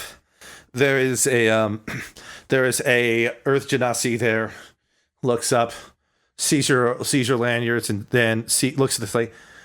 You're a little early, but if you want to go get set up, I think Professor Wessington is going to be up there for another 10 minutes at this rate. Thank you very much. He's got to milk it. People are paying attention to him. Mm-hmm. All right. I will, just make my way backstage, and I will explain once we are out of earshot of the Genasis that I know where the closest portal is, and it happens to be backstage. So, what do you know? Yeah. So, you are backstage, stage left currently. So and we need to be stage right. Stage right is where you sense the portal coming from. Okay. All right. So, do you relay this to the others? Yes. Okay. So, now that you're backstage, you are backstage, offstage. You can see out into the staging area. You can see where all these gunshots are coming from. Anyone can investigate further using perception if they wish, or any other skill that you wish to kind of determine what's going on. Well, there's magic afoot. Sure, go ahead. Arcana definitely seems to make sense here. Go for it. So I will, and actually no, Skitch. Mm-hmm. In addition to Arcana, I'm going to cast Detect Magic. You can do so. That is a great idea. And I'm going to use a sorcery point to what is it? Subtle spell, I think. Yes, you can cast it without any somatic or verbal. No components. somatic, no verbal components. Correct. So go ahead. So I cast Detect Magic, and I'll make an Arcana roll as well. Sure. Go ahead and do so. To analyze what I'm sensing here. Mm-hmm. 20 on the Arcana roll. Excellent. So you sense so the portals are, of course, a little bit of magic about them, but you sense a particularly strong focal point of magic off stage right. And with Detect Magic, you can kind of see the thing that's glowing around it. You can see that it's glowing with very powerful conjuration magic, because I believe conjuration is the magic of like translocation portals and stuff like that. And the object that's where summoning is, yeah. Yeah. And the shape of the object is best described as Peter, do you know what a grand icosahedron is? The great icosahedron. Oh yeah, okay. It's one of those spiky things with okay. Yeah. So it's a great what you see is a great icosahedron that's about 10 by 10 inches, pulsing. And every time it pulses, it seems that a different portal forms in the area. I will sort of scratch my chin and sort of stare owlishly at it as I sort of try to figure out exactly how it's working. Mm-hmm. So, but you are able to detect that thing is particularly magical. It is conjuration based, and it is pulsing and reacting when portals are forming. So, like, I've got a better position here as opposed to the back, and like, I imagine if like these portals are opening, there ought to be like a sound discrepancy if there is a second shooter. as far as you can tell, the way the bullets are traveling, while there is a slight change in pitch because of the loss of velocity, there's nothing to suggest that there is a secondary shooter over the grassy portal. You know, Danamin is contemplating what to do, and he kind of like mutters out loud, "Well, we were told not to interfere in the other presentations." This is a silly question, and is he bringing out new targets from time to time? Are they bringing out new targets to the portals from time to time? Yeah, there's different targets that are being rolled out by like other assistants and otherwise. All right. The first thing that sort of pops in my head that could be mildly amusing and might mildly affect his performance that people might not notice is if I were to cast mage armor on one of the targets. I'm not sure I can legally but I think it'd be kind of hilarious. Make it harder to hit. Well, no, yeah. Well, you could touch. So you could touch normally a creature, but I'm willing to spend a sorcery point to adjust this if you'd like. That is a fine. I think that's a fine enough idea to do that. Yeah. So go ahead. So what you're doing here is effectively you're spending a sorcery point, and then as one of the dummies is being set up, you're just patting it, and then all of a sudden it has mage armor. Yes. So yeah. As you do this, trying to ruin at least one of his shots. Yep. So you do that. It gets rolled out and it gets set up on the stage. And Smith is just like, doing some of his fancy shooting. I'm gonna go ahead and just roll an attack roll to kind of show off to see how he's doing in general. Like, yeah, his one shot, he rolls a 17, does a great job. Next shot, 20. Even better, he hits that target. Natural 20. Oh yeah, he's just going all out with these shots. And then he lines up and he shoots for the target that has mage armor on it. And the sight of it kind of throws him a little off. And wow, he still rolls really well. And he still hits the target. But so what happens is that he hits these targets kind of in rapid succession. Mm-hmm. The target with the mage armor doesn't get quite as destroyed as the other ones, though, because the armor impacts it. And it falls over. And let's see here. Let's flip a coin. Yep. So with my little coin flip there, I get a 2. What happens is that the mage armor doesn't completely nullify, but it's like what happens if you put a Kevlar vest on a dummy. Since the vest is kind of absorbing the impact, it will cause the thing to move more. So instead of falling over, it launches over. And you see it you watch Aarvaad as instead of making him miss the target, it just makes the target crash into the great icosahedron. Oh my god. Oh boy. That wasn't what I was hoping for, but it might be better than what I was hoping for. As this happens, better or worse? As this happens, the next shot that Smith lines up and fires doesn't go through a portal because the portal never happened, and ends up hitting the wall right by where a lot of you are standing. At which point he sort of settles like, wait a minute, that ain't supposed to that. I do believe that was supposed to happen. Just a moment. And Danamin grabs the nearest stage worker and is like, "Did you see that? He just tried to shoot us."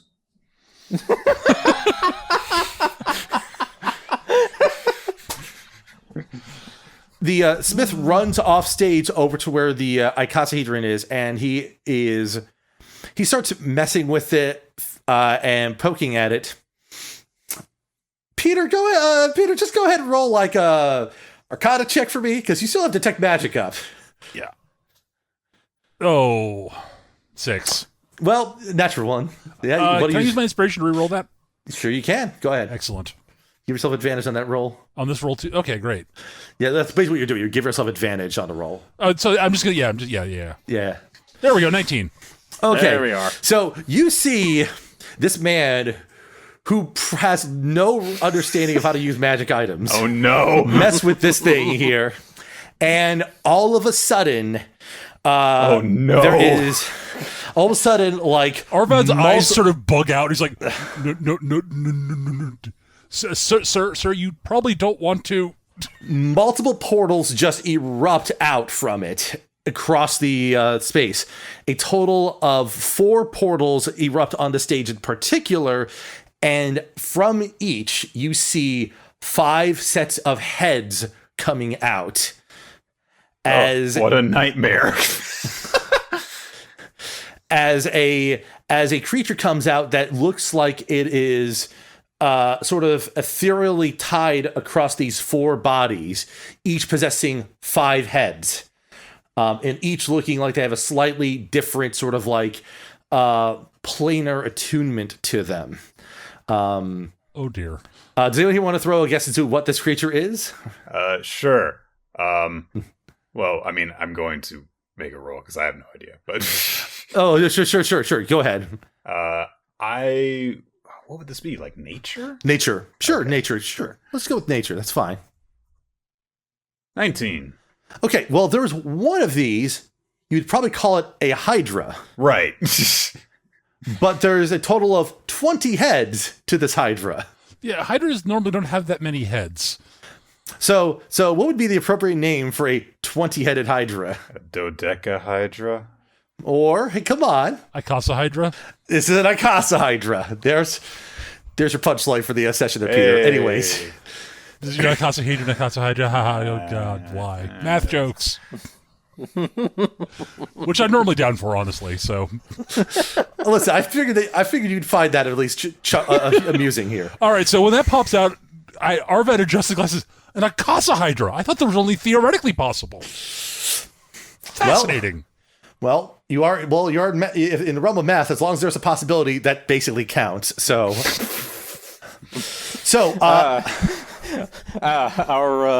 our friend over there has started mucking around with the infinite improbability device. I mean, quantum theory states. Planar traveler Danamin just crosses his arms and looks smug and says, "That's nothing. I have seen an imaginary hydra before." Really? What did it look like? You know the young hydra when they have 1 head? Imagine the opposite of that, and now imagine one of its children. Fascinating. Or I guess it would be one of its parents, come to think of it. go ahead. And with that being said, everyone, go ahead and roll initiatives. Yeah. I'm shocked. Shocked, I say. All right. Time for initiative, which is... 14. Despite all of this, my inclination is to shoot the man and not the monster. Wow. So Aarvaad is going to get. So we got Danamin has 3, Coltash has 6, Aarvaad has 14, and the Icasa Hydra has 10. So let's go ahead and begin. Aarvaad, initiative is yours. That's a really okay. So does the Hydra look aggressive? Does the Icasa Hydra look aggressive? Like it might be. It appears fairly hostile because of how it's shown up here, and it is even snapping at the audience a bit as All it right. enters If it's on snapping stage. at the audience, then clearly something needs to be done. Mm-hmm. All right. So I'm going to be doing a couple of things. I'm going to run out on stage, shout a warning to the audience to get their heads down and to stay away from this thing. It is dangerous. This is the dangerous Icasa Hydra. They are. I'll rattle off some random bullshit about what what plane they're from and how and it is clearly aggressive. You should keep your distance while trained professionals deal with it. I will use 2 sorcery points to quicken a casting of mage armor on myself. Okay. Mm-hmm. Because that's going to be my bonus action. Well, and you still have room to cast a cantrip as a regular action if you want to. Yeah, I guess so. Yeah, I will then. So I will then cast. Let's see. I guess I will cast. Frostbite at it. Okay. Which one of the 4 bodies you're going to aim at? There's what's called the closest one. The closest one. Yeah. Actually, Skitch, do any of them look like they are? Do they look like they're the classical 4 elements? They look similar to, but it's not clear whether they are actually attuned to those particular planes. So there is one that is reddish. I will aim for the reddish one then. Okay, go ahead, and let's see. That is going to be a Constitution saving throw on the part of it. Yep. So go ahead and my attack. I believe it's con 14 for correct. So 21. So it does. So the red one gets hit with this cold magic. It resists it and just sort of like glares over to where you are as you do that. Yep. Okay. Next I up, tried. Next up is the Hydra itself, and the way it's going to work is the following. The one that's closest to off stage, which is we're just going to call the blue one, is going to snap at whoever is closest to it. Who would that be? The one that's off stage. Yeah, because the three of you are off stage. Well, actually, Aarvaad is on stage, so it's going to snap at the closest one that is off stage. That'd be Smith. Well, no, that's the other side. That's the other side. Okay, That's there's the one that's closest. The one that's closest to you is blue. The one that's closest to Smith is yellow. There's a green one, and then there's a red one. So, All right. I'll be close to the blue one. Sure. So okay, the blue one attempts to snap at you here. Let me go ahead and get my table here pulled up. Got it. It's going to attack at you twice. 10 and 14. Those will miss if those are the final attack rolls. My armor class is 17. Yeah. Yeah, so basically, like, they both kind of snap out at you and try to do what they can to menace you, and both miss. Next up, the red one is going to attack Aarvaad for attacking it first. 20 and 15. So so my armor class is 18 currently. Sure, that's fine. So the first one hits you, and it does. Let me go ahead and pull up my information here. This is going to hurt. It'll hurt a little bit, but not as much as you might think. So, 9 damage. It's a pretty sizable, like, snap at you with one of its heads. The one closest to Smith attacks twice on Smith and hits him once with a 9 and a 16. The second one hits, and Smith gets bit for 9 damage and like ends up dropping the icosahedron and gets away from the Hydra as well, trying to fumble for his gun a bit. The green one tries to menace the crowd, but otherwise doesn't attack anyone immediately. So go ahead, Coltash, it is your turn. Alrighty. Coltash is going to kind of run brazenly out there and attract as much attention as she can without actually getting into, a particularly dangerous area in particularly the green one's field of view, because, haranguing the audience is no good. Yep. And, she is going to pull out her revolver, look like she's going to just like point and shoot, and then proceeds to do a side aerial over to the other side of the creature and plug it from there instead. Cool. And she's even going to double tap it. I'm going to use extra attack. Oh, well, yeah. When you attack, you have extra attack anyway, so go ahead and roll both attack rolls against the green one. All right, that's a 21, followed by a crit. Okay, do you want to spend a superiority dice on either one of those two? On the crit, yeah. Okay, what do you want to do with that one? That's gonna be a menacing attack. This thing is gonna fear the hell out of me. Okay, go ahead and roll your total damage. That is going to be 3d10 plus 3d8 plus 6 is the damage you're doing. 36 damage. So that's 36 damage to the green one in particular, right? Yes. Okay, let me go ahead and get my sheet up here real quick. So, and then after that, there... It is going to make a wisdom saving throw versus 14. Otherwise, it is frightened of me. Okay, so basically what happens here is, so as you're doing this, describe how the green one is taken out this way. I see. All right.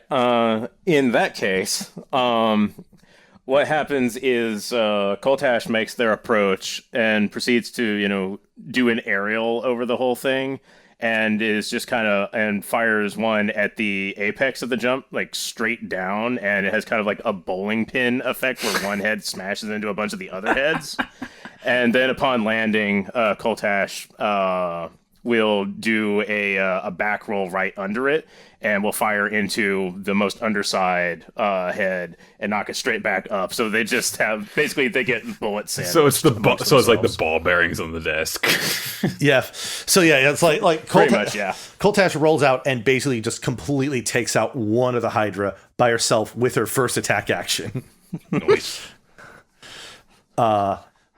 So is that it for your turn for the time being? I think that's going to be pretty much all I will do on a mechanical level. Coltash will be standing between, like the rest of the heads and the audience, but otherwise that's about it. Cool. All right. Danamin, it is your turn. There is one part of this multifaceted Hydra is downed.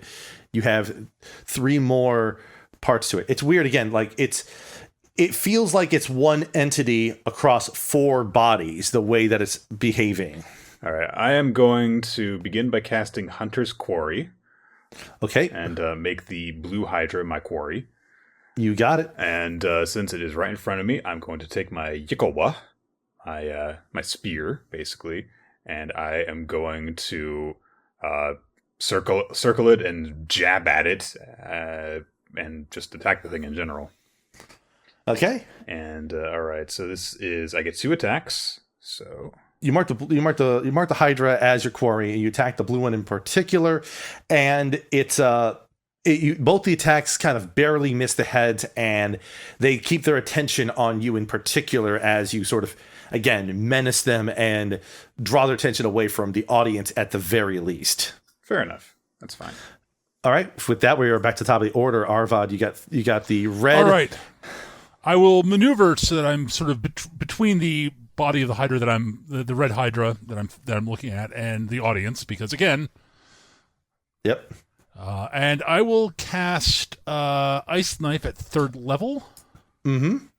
Ooh, that's a good spell. Yeah. Yep. At the center head of the Hydra body I'm fighting. So the red one. So go ahead and roll your... And hoping that it's sort of the anticipation that when the knife will explode, it'll be doing damage to the rest of the heads. I mean, I like to think the idea that you pull like the knife out of the same satchel that the papers are out of. Well, no. That satchel is entirely filled with books and papers and like writing implements and shit. Mm-hmm. And ice daggers.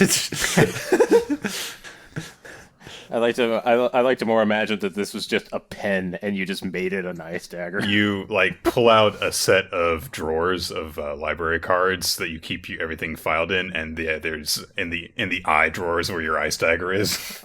No, I actually really like Word's idea. Basically, I will take one of the quills out of my thing, freeze it, and fling it at the center head of the Hydra. That's cool. Yeah. Thus proving that the pen is mightier than the sword. There you go. I was waiting for it. I mean, duh, that was the obvious answer. Okay, roll the D20 plus 6 for your attack roll. Yep. D20 plus 6. 17. That will hit, so go ahead and roll your initial damage of 1d10 for piercing. So it takes D10 piercing damage. Yep. 1. Takes 1 piercing damage. But then it explodes. Yep, and it's got to make a saving throw. What is the saving throw against? Let me look this. An ice knife is dex. Yep, and anything if it will be taking. It rolled a 4 on its dex saving throw. It fails then. Yep. So what is the damage? They will be taking everything in the area will be within 5 feet. Will be taking 3d6 ice damage, cold damage. I think it's. Let me double check. 2d6 base, but it's increased by 1 level because I'm casting at 3rd level. No, that increases it by 2, so it's actually 4d6. Ooh. Noise. Ice Knife is a 1st level spell. Oh, I'm sorry. You are correct. I have everyone's character sheets up here. It has reference so plus 1 more d6. Sorry. Yep. Go ahead. So 11 plus 3 more, so 14 to each head. 15 total. 15 total. Okay. As you do this, it looks like 3 of the heads on the red hydra like gets severed off with the base of the neck kind of freeze over as the quill explodes, and takes this thing down just that much further there. So that is 15. Okay. Cool. I adjust my glasses sort of up on the bridge of my snout. Is there a little bit of like gleam across them? Of course there is. Do you smirk? No. Oh, okay. That would be unbecoming. I did. If I dropped the Hydra, maybe, but I didn't. So. Did you look away from the knife as exploded? The quill has exploded. No, because he's not cool, and only cool guys don't look at explosions. Okay, so that takes care of that. So let's do the Hydra. So there's 3 parts of the Hydra. The first part of the Hydra, the red one, is going to attack Aarvaad, but since 3 of its heads are dead, it only gets to attack once. Fair enough. 21. It still hits. Yep. Yeah. So like, ow, for 9 damage again. Ow. Jeez. That is. I'm at 9. It has done 1/3 of my max hit points each hit. Just hit. Aside. Whereas the blue one that that Danamin is dealing with is going to attack I'm him squishy. twice. Yep. It's going to swing and bite at him twice over. 13 and 14, both of which misses. So you two are just like sparring at each other. Yep. It's the most epic fight where no one's connected with a single hit. The yellow Hydra, the yellow branch of the Hydra, sort of like can't seem to reach at Smith, so it kind of turns his attention and sort of like kind of tries to make an attack out to the audience in general. And one of the attacks, I know I was like standing out here, like holding attention at that. Can we retroactively say that, like if it turns away from him, that's going to look at me? well, you did do the menacing shot. So let me just do something real quick here. Let me just do a quick roll here. All right. So, because it's a wisdom saving throw, right? Yes. Okay, so basically, the yellow hydra like doesn't see Smith. It rears up and is about to lunge at the audience, and then it sees Coltash just standing there, and it just sort of like gives a very sort of like sneering sort of look your way. It only rolled a 7 when trying to resist your menacing shot. So it only rolled a 7 when trying to resist your menacing shot. So it is kept at bay by your intimidating presence there. I'll accept this. Okay. Speaking about that, Coltash, it is currently your turn. Yeah. I'm gonna give it a similar performance, but I never do the same performance twice. Uh-huh. And instead, what Coltash is going to do is they will actually head off over to the side off stage where Smith is hanging around, and will proceed to hop on top of his shoulders and just fire in all of the shots at the yellow hydra from there. Okay. Go ahead and do an acrobatics check to see how successful your launch is.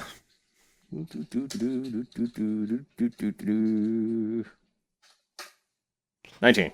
Yeah, so like you see Smith trying to line up a shot, and what you effectively do is you jump, 1 foot plants in his shoulder, the other presses right on top of his rifle and just shoves it down as you sort of like leap backwards. And as you backflip, go ahead and pull your shots off against the yellow hydra.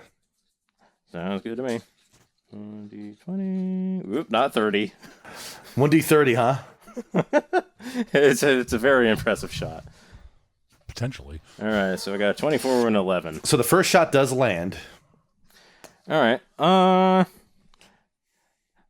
So I have an interesting question. Can this thing trip? Well, the thing about this hydra is that the bodies that are sort of joined for it, they are a bit smaller than a regular full-sized hydra. So it's potential to trip this one, yes. All right. Yeah, I'm going to throw a superiority die to make this a trip attack.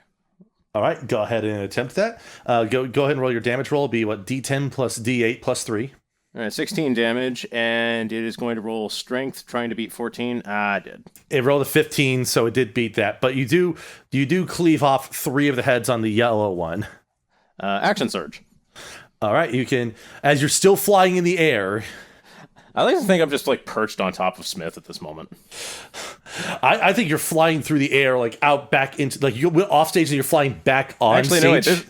This is an action surge. You're right. So it's like, I'm just like using him as like a bounce board. Yeah, pretty much. And more attacks at yellow friend here. So I'm just gonna do. That's a 14 and a 22. There we go. Both attacks hit. Excellent.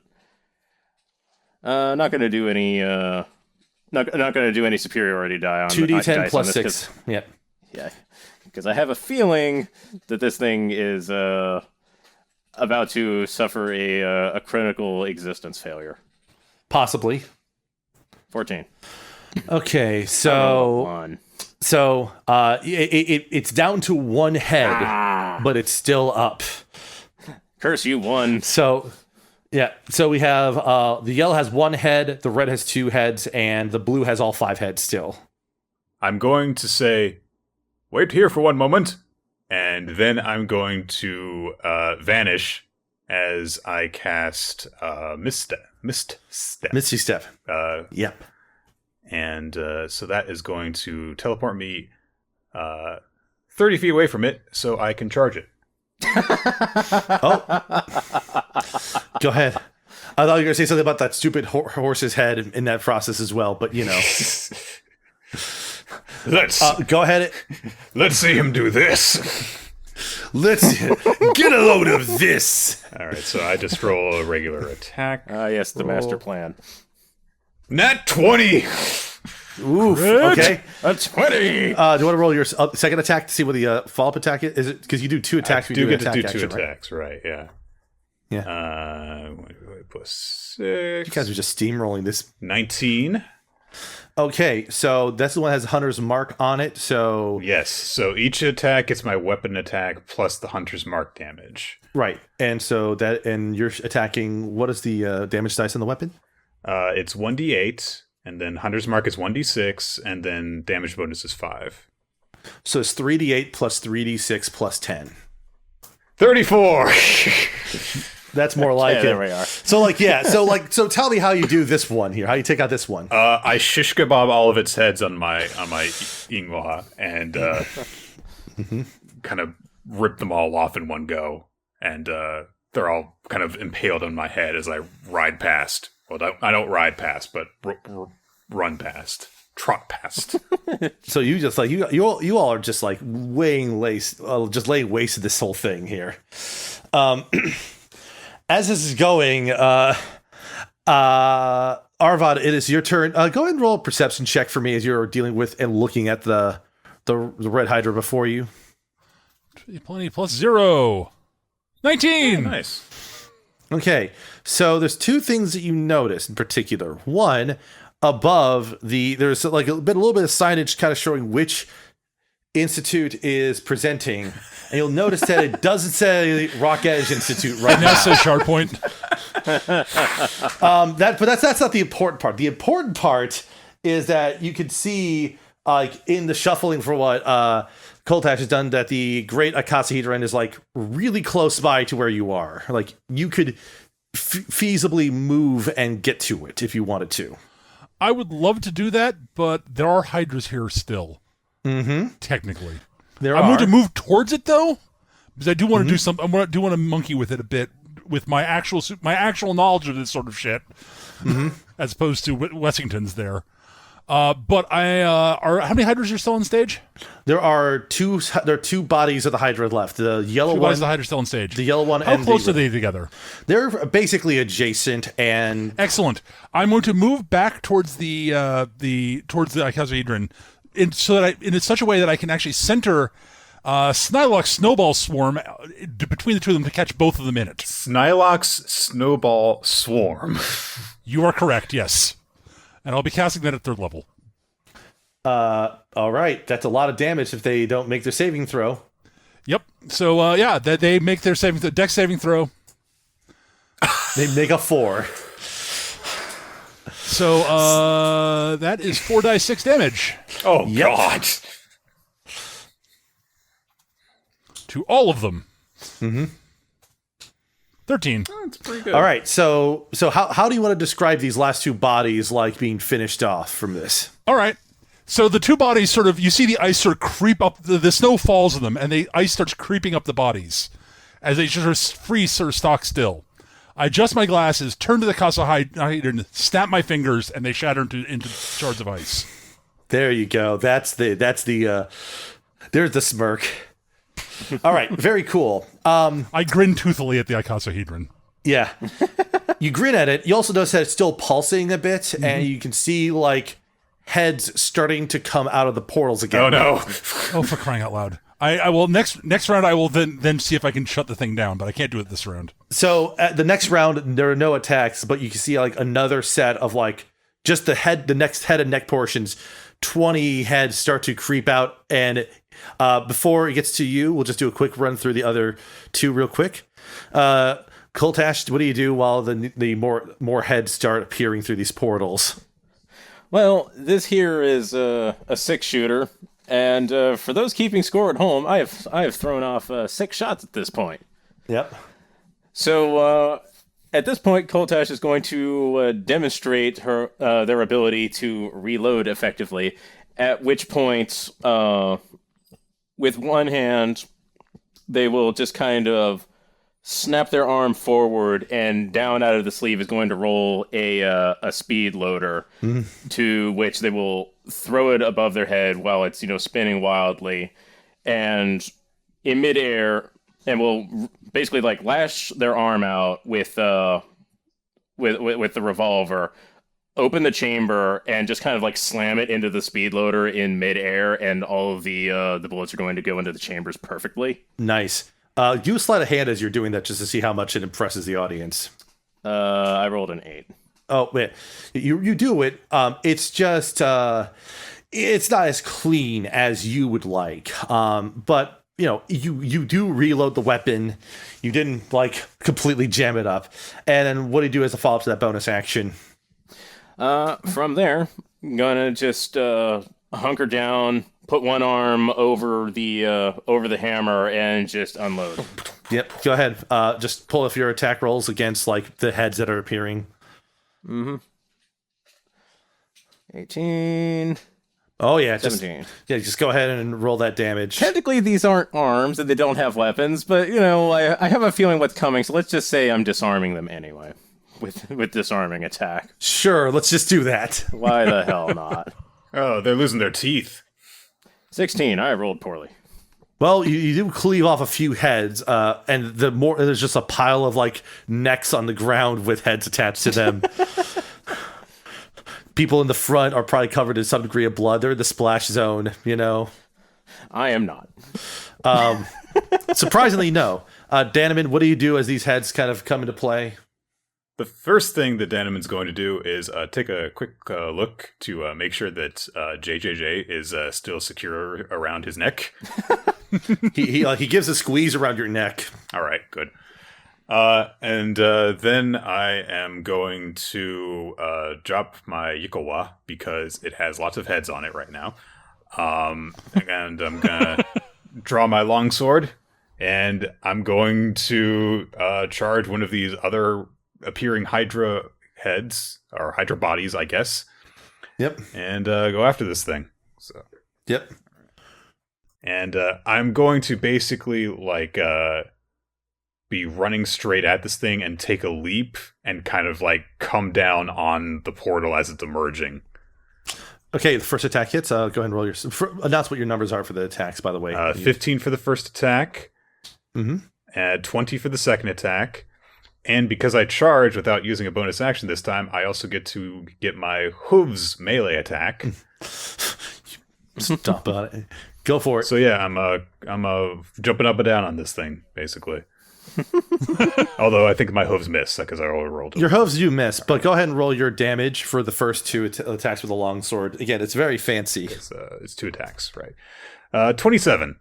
Yeah, so you two are cleaving off these heads as they're coming out, and even as you're doing this, you kind of see more heads start to come out, like as this is becoming like some eldritch horror of sorts. More and more portals are opening more and more quickly, kind of thing. Kind of thing, yeah. And that leads us over to Aarvaad. All right, I'm going to try to try to fix the great icosahedron so that it stops opening to close the portals. Okay. Go ahead. I am going to, as I'm using my skills to do this, I'm going to bellow at Garvel to get his scaly butt over here and assist me, as I will give him instructions on how to do to do things properly, to do what he needs to do. Ooh. I'm going to basically make it very clear that, I need your skills over here, Garvel. Follow my instructions. We should be able to shut this down. Are you being more? Are you being angry or like supportive? Oh no. So again, he's a fellow librarian. Sure. So go ahead and roll. He did nothing wrong. Right. Go ahead and roll persuasion for me. So, rolling d20 plus 6, 16. Okay.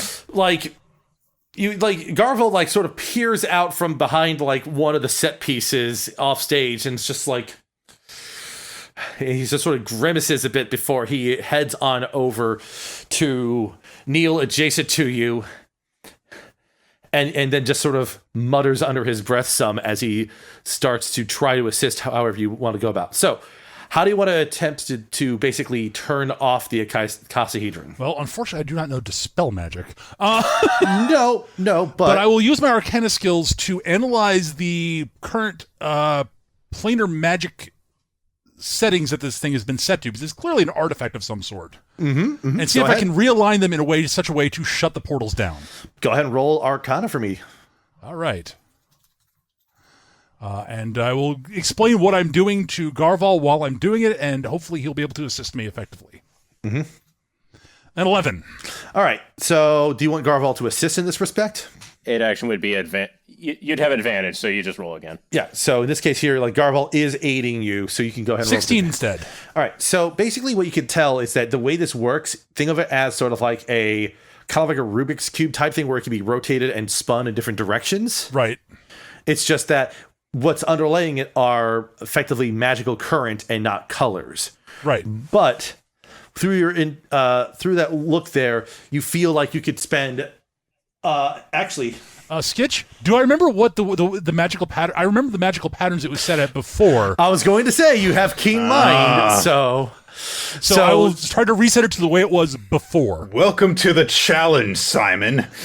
So with that, I would say the Rubik's ley line. Yes. So with that being said, go ahead and roll Arcana with advantage, since you do remember what the prior pattern was. While he's doing this, Danamin's going to say, I have a mace on my right flank if you need that instead. 24. So yeah, so basically you heft this thing up and you're twisting, turning, spinning it around, and then all of a sudden there is a point where as you're doing this, the portals are kind of shifting in tone.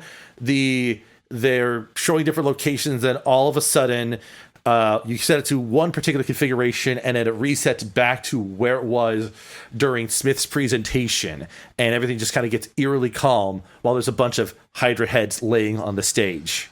Thank you for your assistance, Garvel. It was indispensable. You were an excellent aid. He just stammers. I'll offer him my hand with a very pleased grin on my face. He just sort of shakingly just takes your hand in his and just sort of gives it a squeeze. As you can tell that he's still just not happy at all with how this panned out. I'm baffled by why he'd be unhappy, but whatever. What do Danamin and Coltash do in the immediate aftermath of this? Danamin's going to clean off his weapons, which are surely covered in blood by this point. And while he is doing so, he's thinking to himself, well, Gartek was up here and Smith was backstage. Where was that esteemed adventurer Irving during all of this? You see Irving in the audience, kind of just not really trying to be seen right now. Oh, really? I'm going to basically make it obvious that I do see him and start walking into the crowd. Coltash, what do you do? There's only one thing to do. Take a bow. I blow the smoke from the barrel. After that, yes, as this is wrapping up, I will turn around, brush the gashes and blood off of my what was once very nice blue robes with gold trim. I've got another one at home. Turn, face the audience, gesture my arms wide, and say, and that, ladies and gentlemen, concludes Shardpoint Academy's presentation on how to deal with extra-dimensional threats. Very nice. As soon as you do that, there is thunderous applause across the entire thing as Aarvaad correctly pivoted to make this thing into the presentation. I saw the sign. Yeah. You saw the sign and it opened up your plans. I'm not gonna. Anyways, yeah. Anyways, the so as that happens, thunderous applause, grumblings from the logistics team for trying to do cleanup and otherwise. But at least this is the last presentation of the day. Right. So that whole thing happens and things get cleaned up. While this goes on, Mint makes her way on the stage while Danamin approaches a progressively more distressed Irving. Yeah. I can make my way through the crowd easier than you, asshole. I've got a horse body. Boom, boom, boom. Irving tries to float out from the crowd and float over to the doors, but they're still closed. I can't get out yet. Wrong! You've been chained to the chairs and the doors have been locked! Mint just sort of looks to the judges, they nod. Mint just sort of nods as well and motions off stage and says, despite a very unconventional presentation, it seems fairly unanimous who the most engaging presentation was for the day. What? Danamin's stops looking at Irving and me. Huh? A quick telepathy goes out from Coltash to Danamin that just goes, shh, quiet on. But I didn't get to go. Oh. And the tabaxi from earlier is rolling out the clock onto the stage. Mint looks over to Aarvaad, who is who's one person who didn't harass her earlier, and motions you over. I will walk over gingerly because I am bleeding from several places. I harassed no one. Well, you're also not on stage right now. Okay. There are two of us on stage. One of us actually caught her shushing. and then she will lift the glass covering the clock and then pick this for a excellent, enthralling, and educational presentation, I reward Shardpoint Academy this clock of hesitation / impatience. She has to check the tag on it. Oh wow, we're just giving this away. Thank you. I guess I accept in the name of the Academy and our most esteemed headmaster, Orrin White.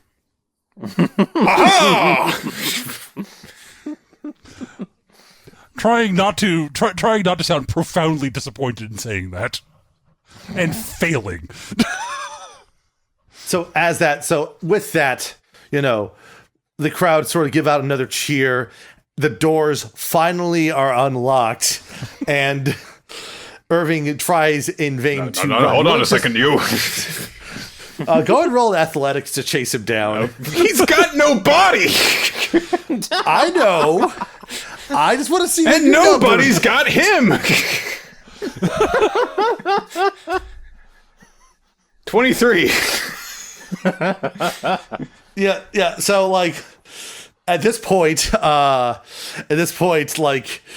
While Coltash and Aarvaad are dealing with debriefing outside of the presentation hall, when Orin Waite shows up, Danamin is like doing laps around the entire conference center, chasing down Irving, who, despite Irving having no legs and not getting tired, it doesn't seem that Danamin gets tired either. The presentations are over, Irving. There's no reason I can't attack you now. Please, we can be reasonable about this, Danamin. You summoned a giant monster to the stage. That was not my doing. That was my former compatriot. He just washes his hands of it, his non-existent hands. Yeah, and that whole thing happens in the background while Orin is talking with Coltash and Aarvaad. Sorry.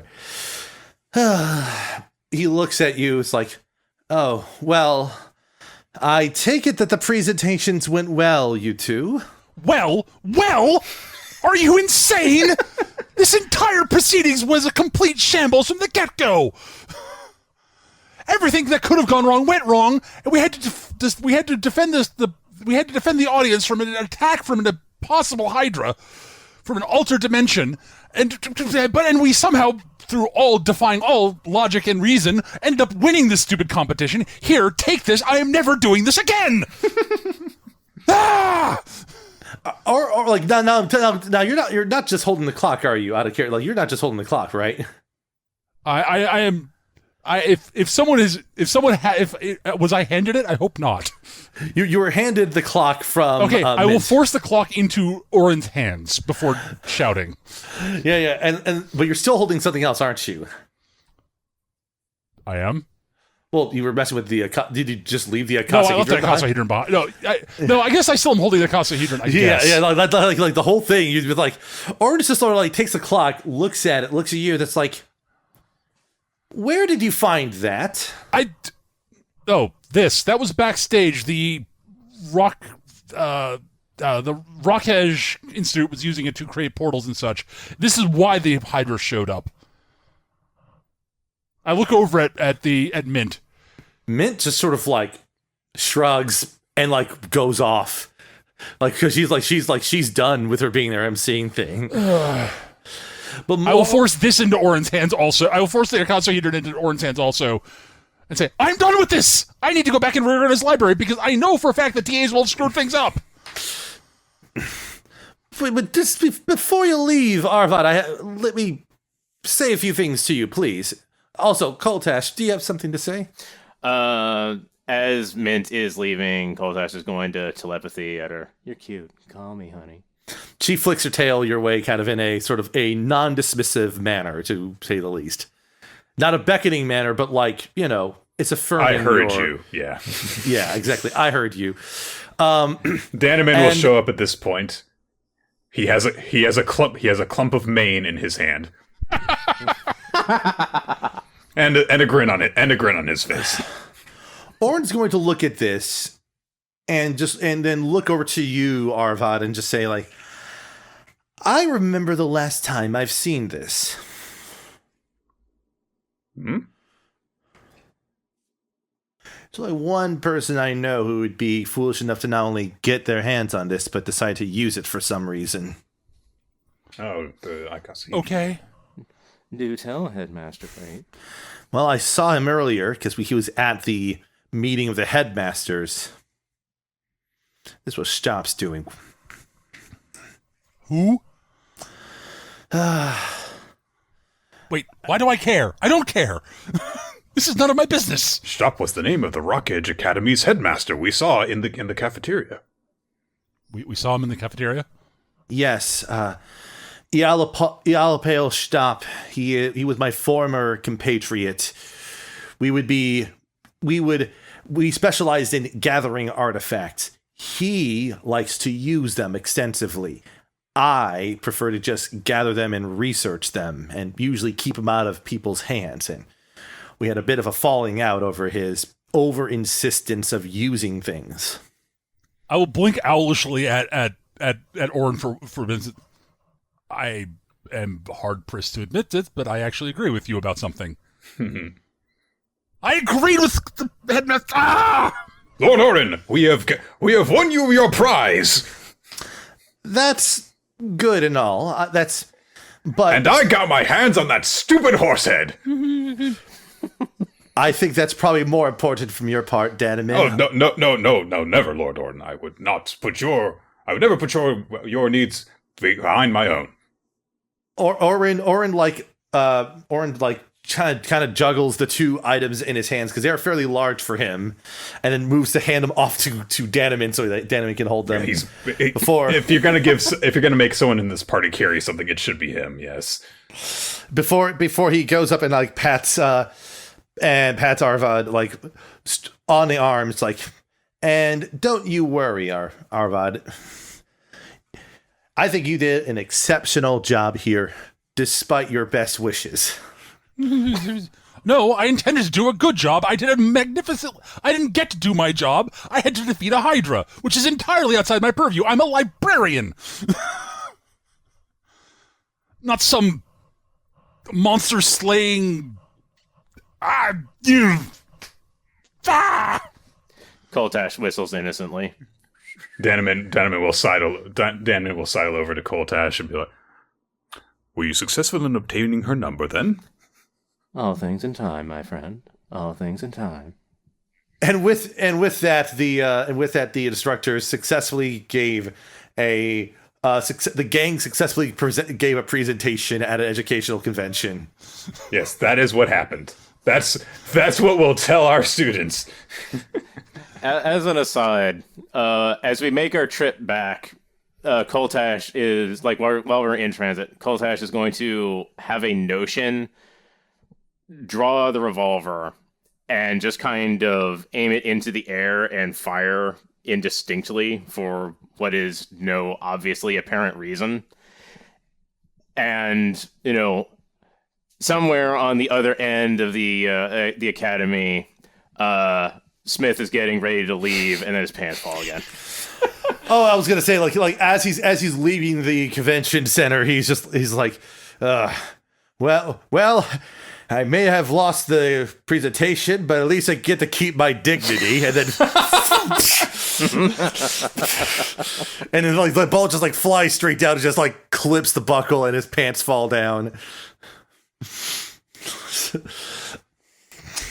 And that's where I think we're going to end this. Credits roll. All right. So we ran a little bit long here. Don't worry, Austin will cut it down a bit. But before we leave, let's just gotta remind everyone kind of who is here.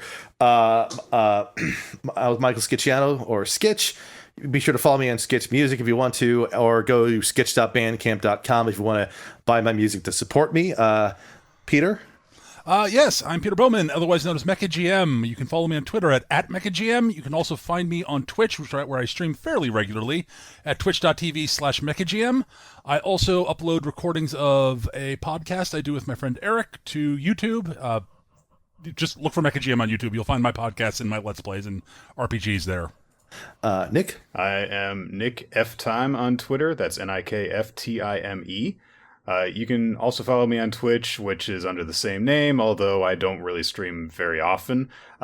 More likely, though, you'll probably want to check out Weekly Manga Recap, the podcast that I run along with Chris, who should be familiar to other regular listeners of Dice Funk, as we talk about manga and, yeah. And hate on Prince of Tennis. We only did that the one time for a few hours. And go ahead, Wind.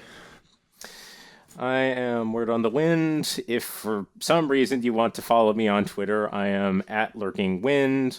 I write for Hardcore Gaming 101, which I would describe as an internet museum dedicated to, like retro games and other whatnots. I am a regular host on our top 47,858 games of all time show. And yeah, say hi to Kurt Collado, the guy who runs the whole organization.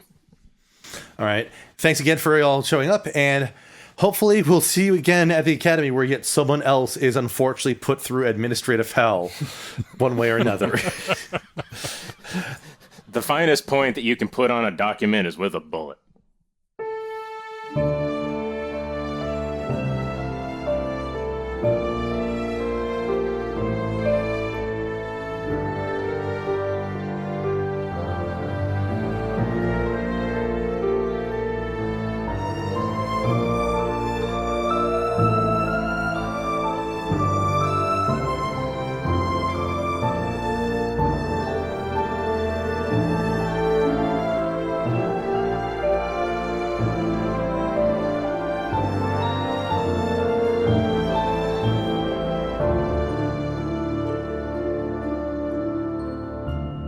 April 2020, the Good Vibe Zone. Good vibes only. It'll be 4/4/20. It'll be 4/20/20.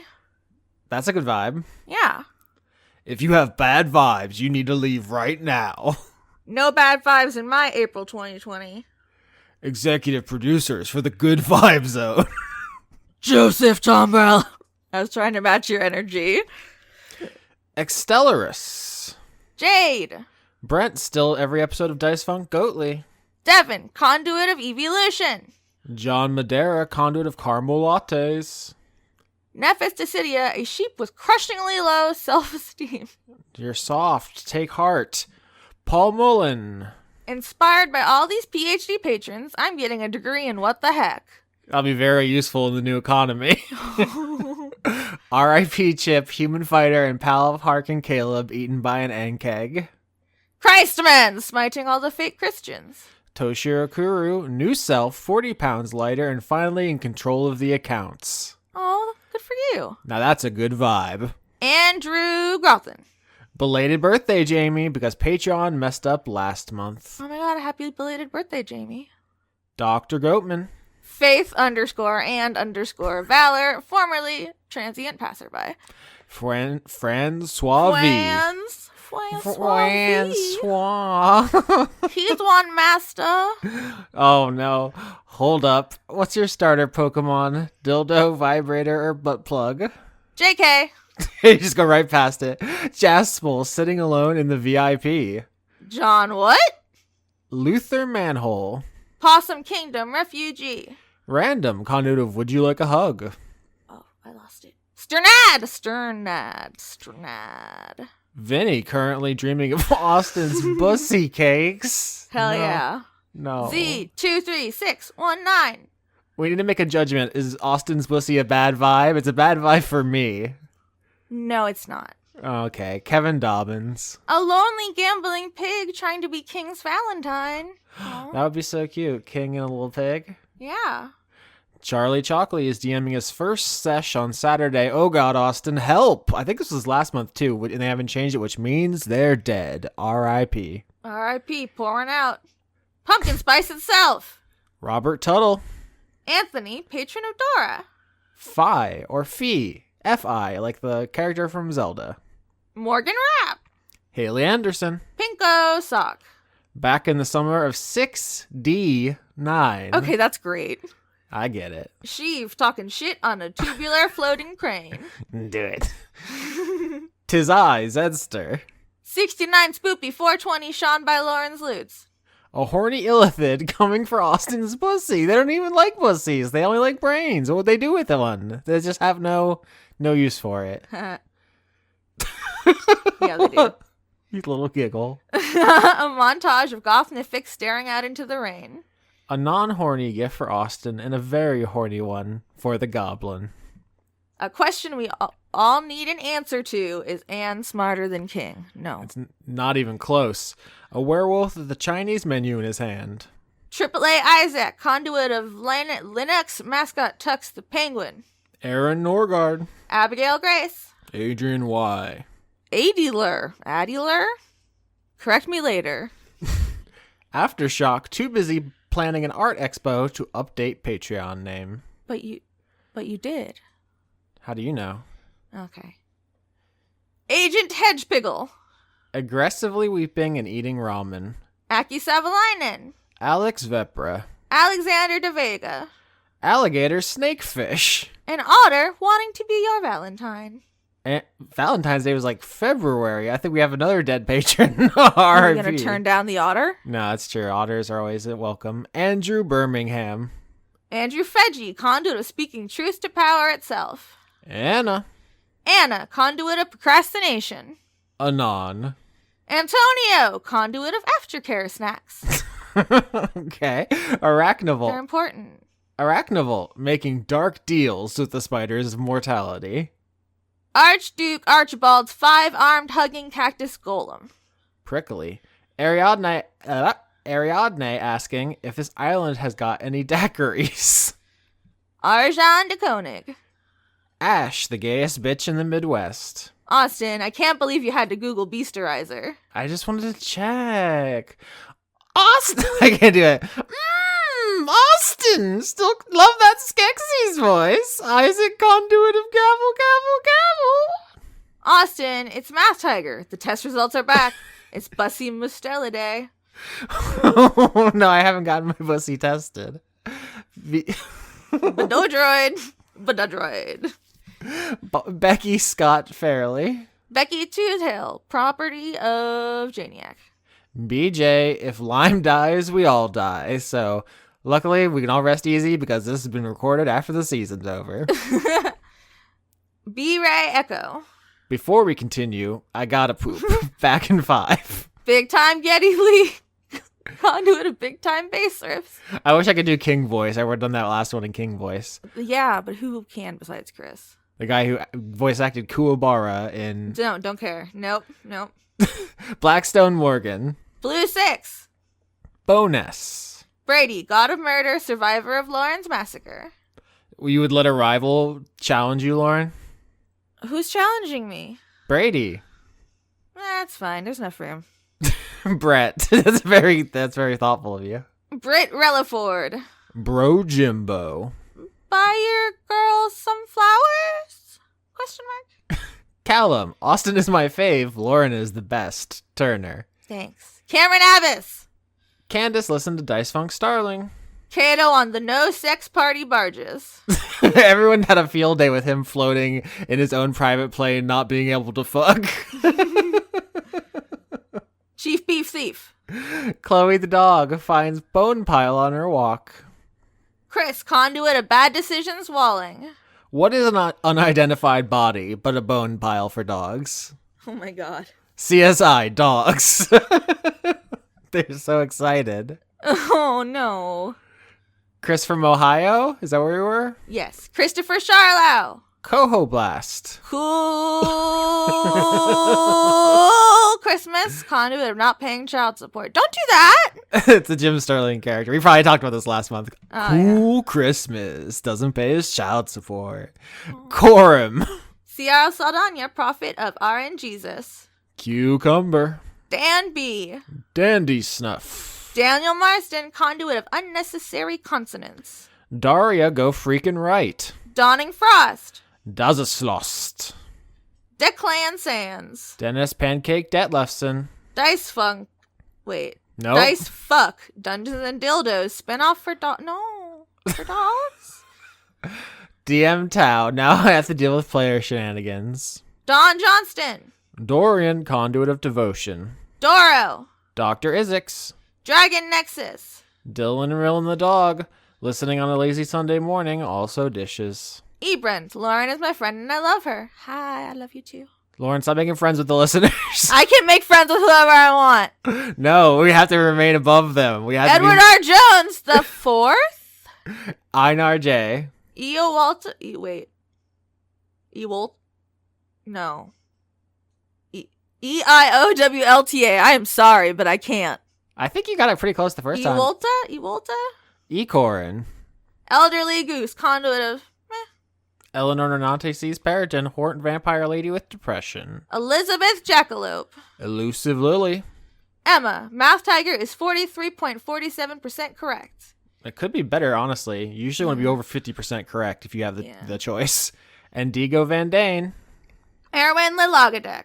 Evie, conduit of trying out new name in the credits. It could be Evie? EVI. Evie. What do you think? Evie. Okay. Fair Majesty Empress Quintilian Galaxion. Filmquisition. Florian H. Follow Slad Bible on Facebook. Francois Arsenal.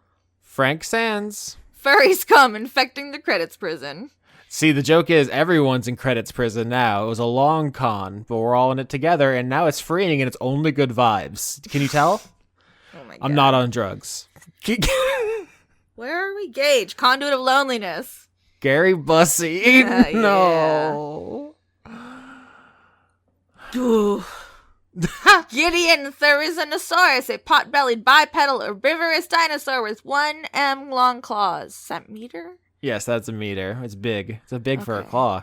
Ginger beers. Got more soul than a sock with the hole. Grapefruit juice. Graffiti, conduit of rhetorical vacillation.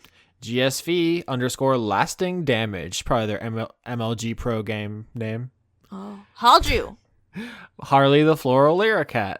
Harrison Andrew. Harry, intrigued by Laura's promise of sex octopus cults. Yep, this will be the credits that goes on the sex octopus cult episode, so you just heard that. You're welcome. Hey guys, it's Ashley. He's a good Brent, dogs. How do I make friend? Regards, conduit of social faux pas. I dread stares. Same. Ingmar Grimon. Evilisian. Jaden. James Neely. Janiac, conduit of teledildonics. I bet the teledildonic stocks are like skyrocketing during the quarantine, huh? Oh, get in on that shit, right? Yeah. Janiac bullies Austin while I watch. J. Logan, conduit of queerness, mage of life. You could definitely incorporate teledildonics into Austin bullying. I feel like the more God. the more I'm suffering, the better it is for you. Jesus. Jealous goddess cosplay. Jen. Did we say J Logan? Yeah, Okay, I was just thinking about. I think so. J. Logan, conduit of queerness, mage of life. I was just thinking about dildonics. Jenny Oh my Colby. God. Jess Veggie, conduit of veggies. Jimmy the N Bear, formerly known as Deathworm Jim, unemployed and quarantined. Same. In the credits prison with us, good vibes only. Joanna the Wrench Witch. Joe G _LTE. John Carey. John Potts. John, conduit of subpar joke names. Josie, conduit of Buffalo Chicken Pizza. Try a slice. Is this a commercial? I mean, I am already convinced, so it Jew works. Man Jack, back from Planet Crack. Julian Phillips, conduit of Kaizen. Yeah, isn't buffalo chicken your favorite? It's very good. Just a jester. Josie, conduit of being Polly to get a heist team of cuties. Jorgen, Indie Monster, Winewick Ford, conduit of symbols I can't read and lactose intolerance. I think it's just Okay. Ah! Kaji Firesun. Kate, conduit of fading regret. Kiefer Lowe. Kelladry offers Austin a hit of Mitzi's good cat belly. I finally pet a cat in the first time in so long, and it was blissful. It's very good. I could not get enough cat belly. I missed them so much. Anyway, Keller Automat. Ken, conduit of finally writing this goddamn PhD dissertation. Kidney, a beholder in a snazzy hat. Killer Cotton Shizno. Kaniku fan. Kitty Foe, warm snoring burrito ate your Valentine candy. Damn. Corrito Prime, my Patreon saved a life. Damn, that's the opposite of what I wanted. I should start a Patreon, just like patreon.com/helpmekillpeople. That would probably get taken down. What do we call it? Patreon.com/Medicare for none. Oh my god. Go to bed. Criterion, the smoothest of Marios. You just wanted to read Smooth Mario's. You didn't read Christina, conduit of Sharon needing a hug itself. I'm sorry, Christina. I did get really excited about Smooth Mario. Yeah, Sharon gets infinite hugs in the void. Kyle Badsvik. Kyle, conduit of Drop Goodwood and King Badass /Fic. Lady Misfit Dino Fact synapses are defined by having one temporal fenestra. It's going to take us 20 minutes to Google every word in that sentence, but thank you, Miss Lady Misfit Dino Facts. Larry Yellingby. Yelling NB. You, That's my co-host, Austin. yeah, that's why you're supposed to correct me so it makes you sound cool and like you are invested and good. Oh, thanks. It makes you sound better when you correct me. Lars Onerth. Lauren's mom's duck, conduit of the Untitled Duck game. Yeah, that sounds about right. Loopy Elephant would like Austin to talk about Mustelidae more. Which ones? What do you think? The Mustelidae of the month is going to be Mink. They're well known for being made into coats, but did you know they're even better when they're alive? Oh my god. They're good to pet and to look at. Oh, I love them. So think about minks this month. Why are you trying to do this to me? Lauren Cates, conduit of being thankful that conduits still exist in Dice Uh-oh. Funk. Yeah, I mean, they do still exist. It's interesting. This is the first time we've recorded since the audience found out about stuff changing. We'll see how they feel next month. Love you all, especially Chris. God damn it. Conduit of favoritism. You can't let him have one. He has them all.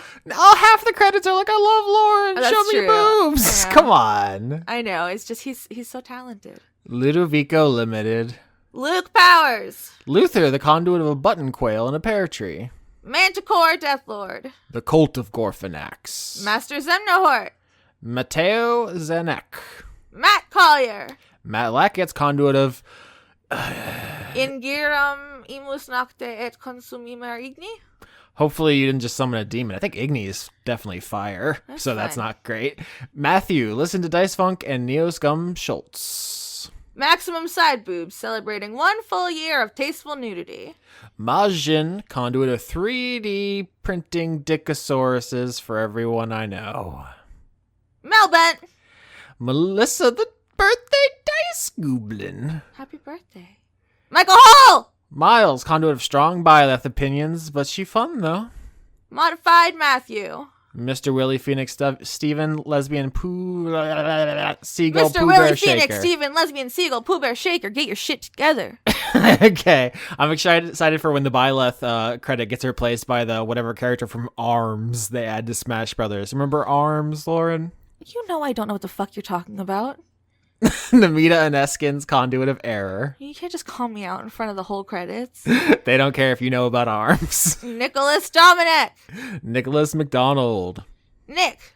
Nick Thetford, I forgive you for bringing up face sitting. Nonfinite. Oi, Austin, when I eat that ass, should I use a fucking knife?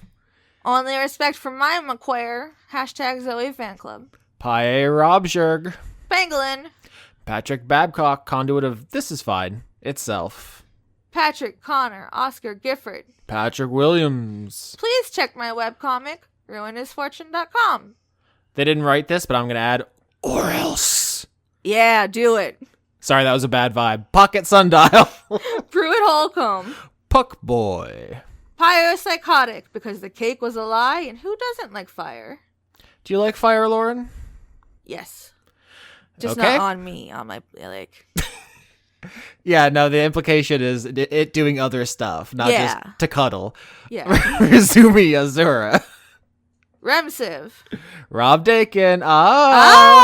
Fighter of Rob Nightkin. Let's harmonize with me. Oh, I thought you wanted to do it. Fighter of No. Rob Nightkin. You tried. I'm sorry.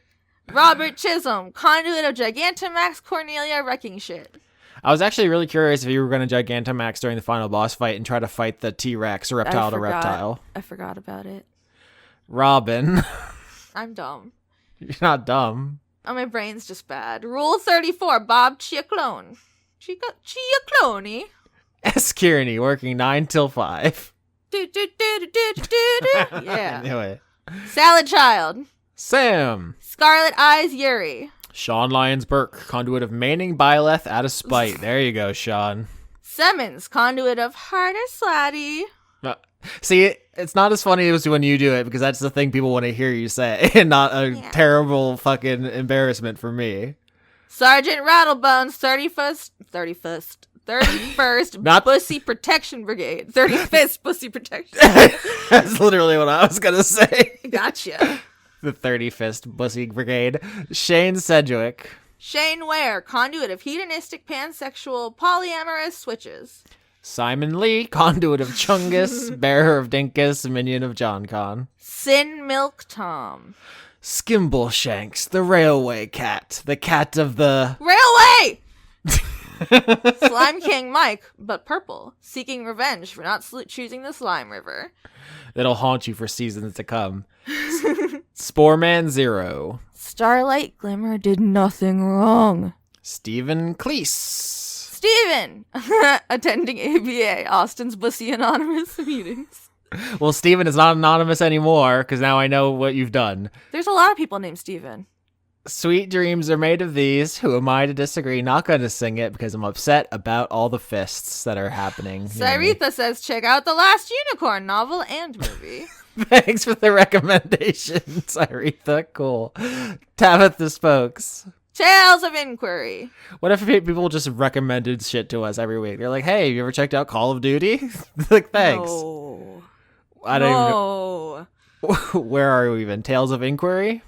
Did we say Tabitha Spokes? We did now. Did you have a problem with Call of Duty? Was that noise was? Yes. Also, I have this thing, and I can't stop myself from doing it, and I don't know why I'm like this, but if somebody tells me to do something, I won't do it. It's called being a contrarian. Also, it's extremely inconvenient because mostly people are trying to give you helpful advice. I know! Teraflops. Terezi Pyro Transing June Egbert. Also, you didn't tell me what's wrong with Call of Duty. You don't like when the men shoot the men? No, I'm just being a bitch. The murderous mongoose who's secretly standing directly behind you. The precursor. The tasty cakes that Yorski bakes. We know what cakes they're talking about. It's your pussy. The only cakes I have is when I'm caked up. That's it. Titus. Tim Lutton. Toby Gleason Stack. Tom Bowers. Trees, they are us. Trevor S. the Goblin Teacher. Does Trevor S. teach goblins, or are they a teacher that is a goblin, or both? I don't know if you can teach goblins. I feel like they kind of do what they You want. can try. Shanus. Universal Toby. Vib the Glib. Oh, that's fun. You say that. It's Vib the fun. Glib. Vib the Glib. Victoria Melito, conduit of quietness. Ward Van Open.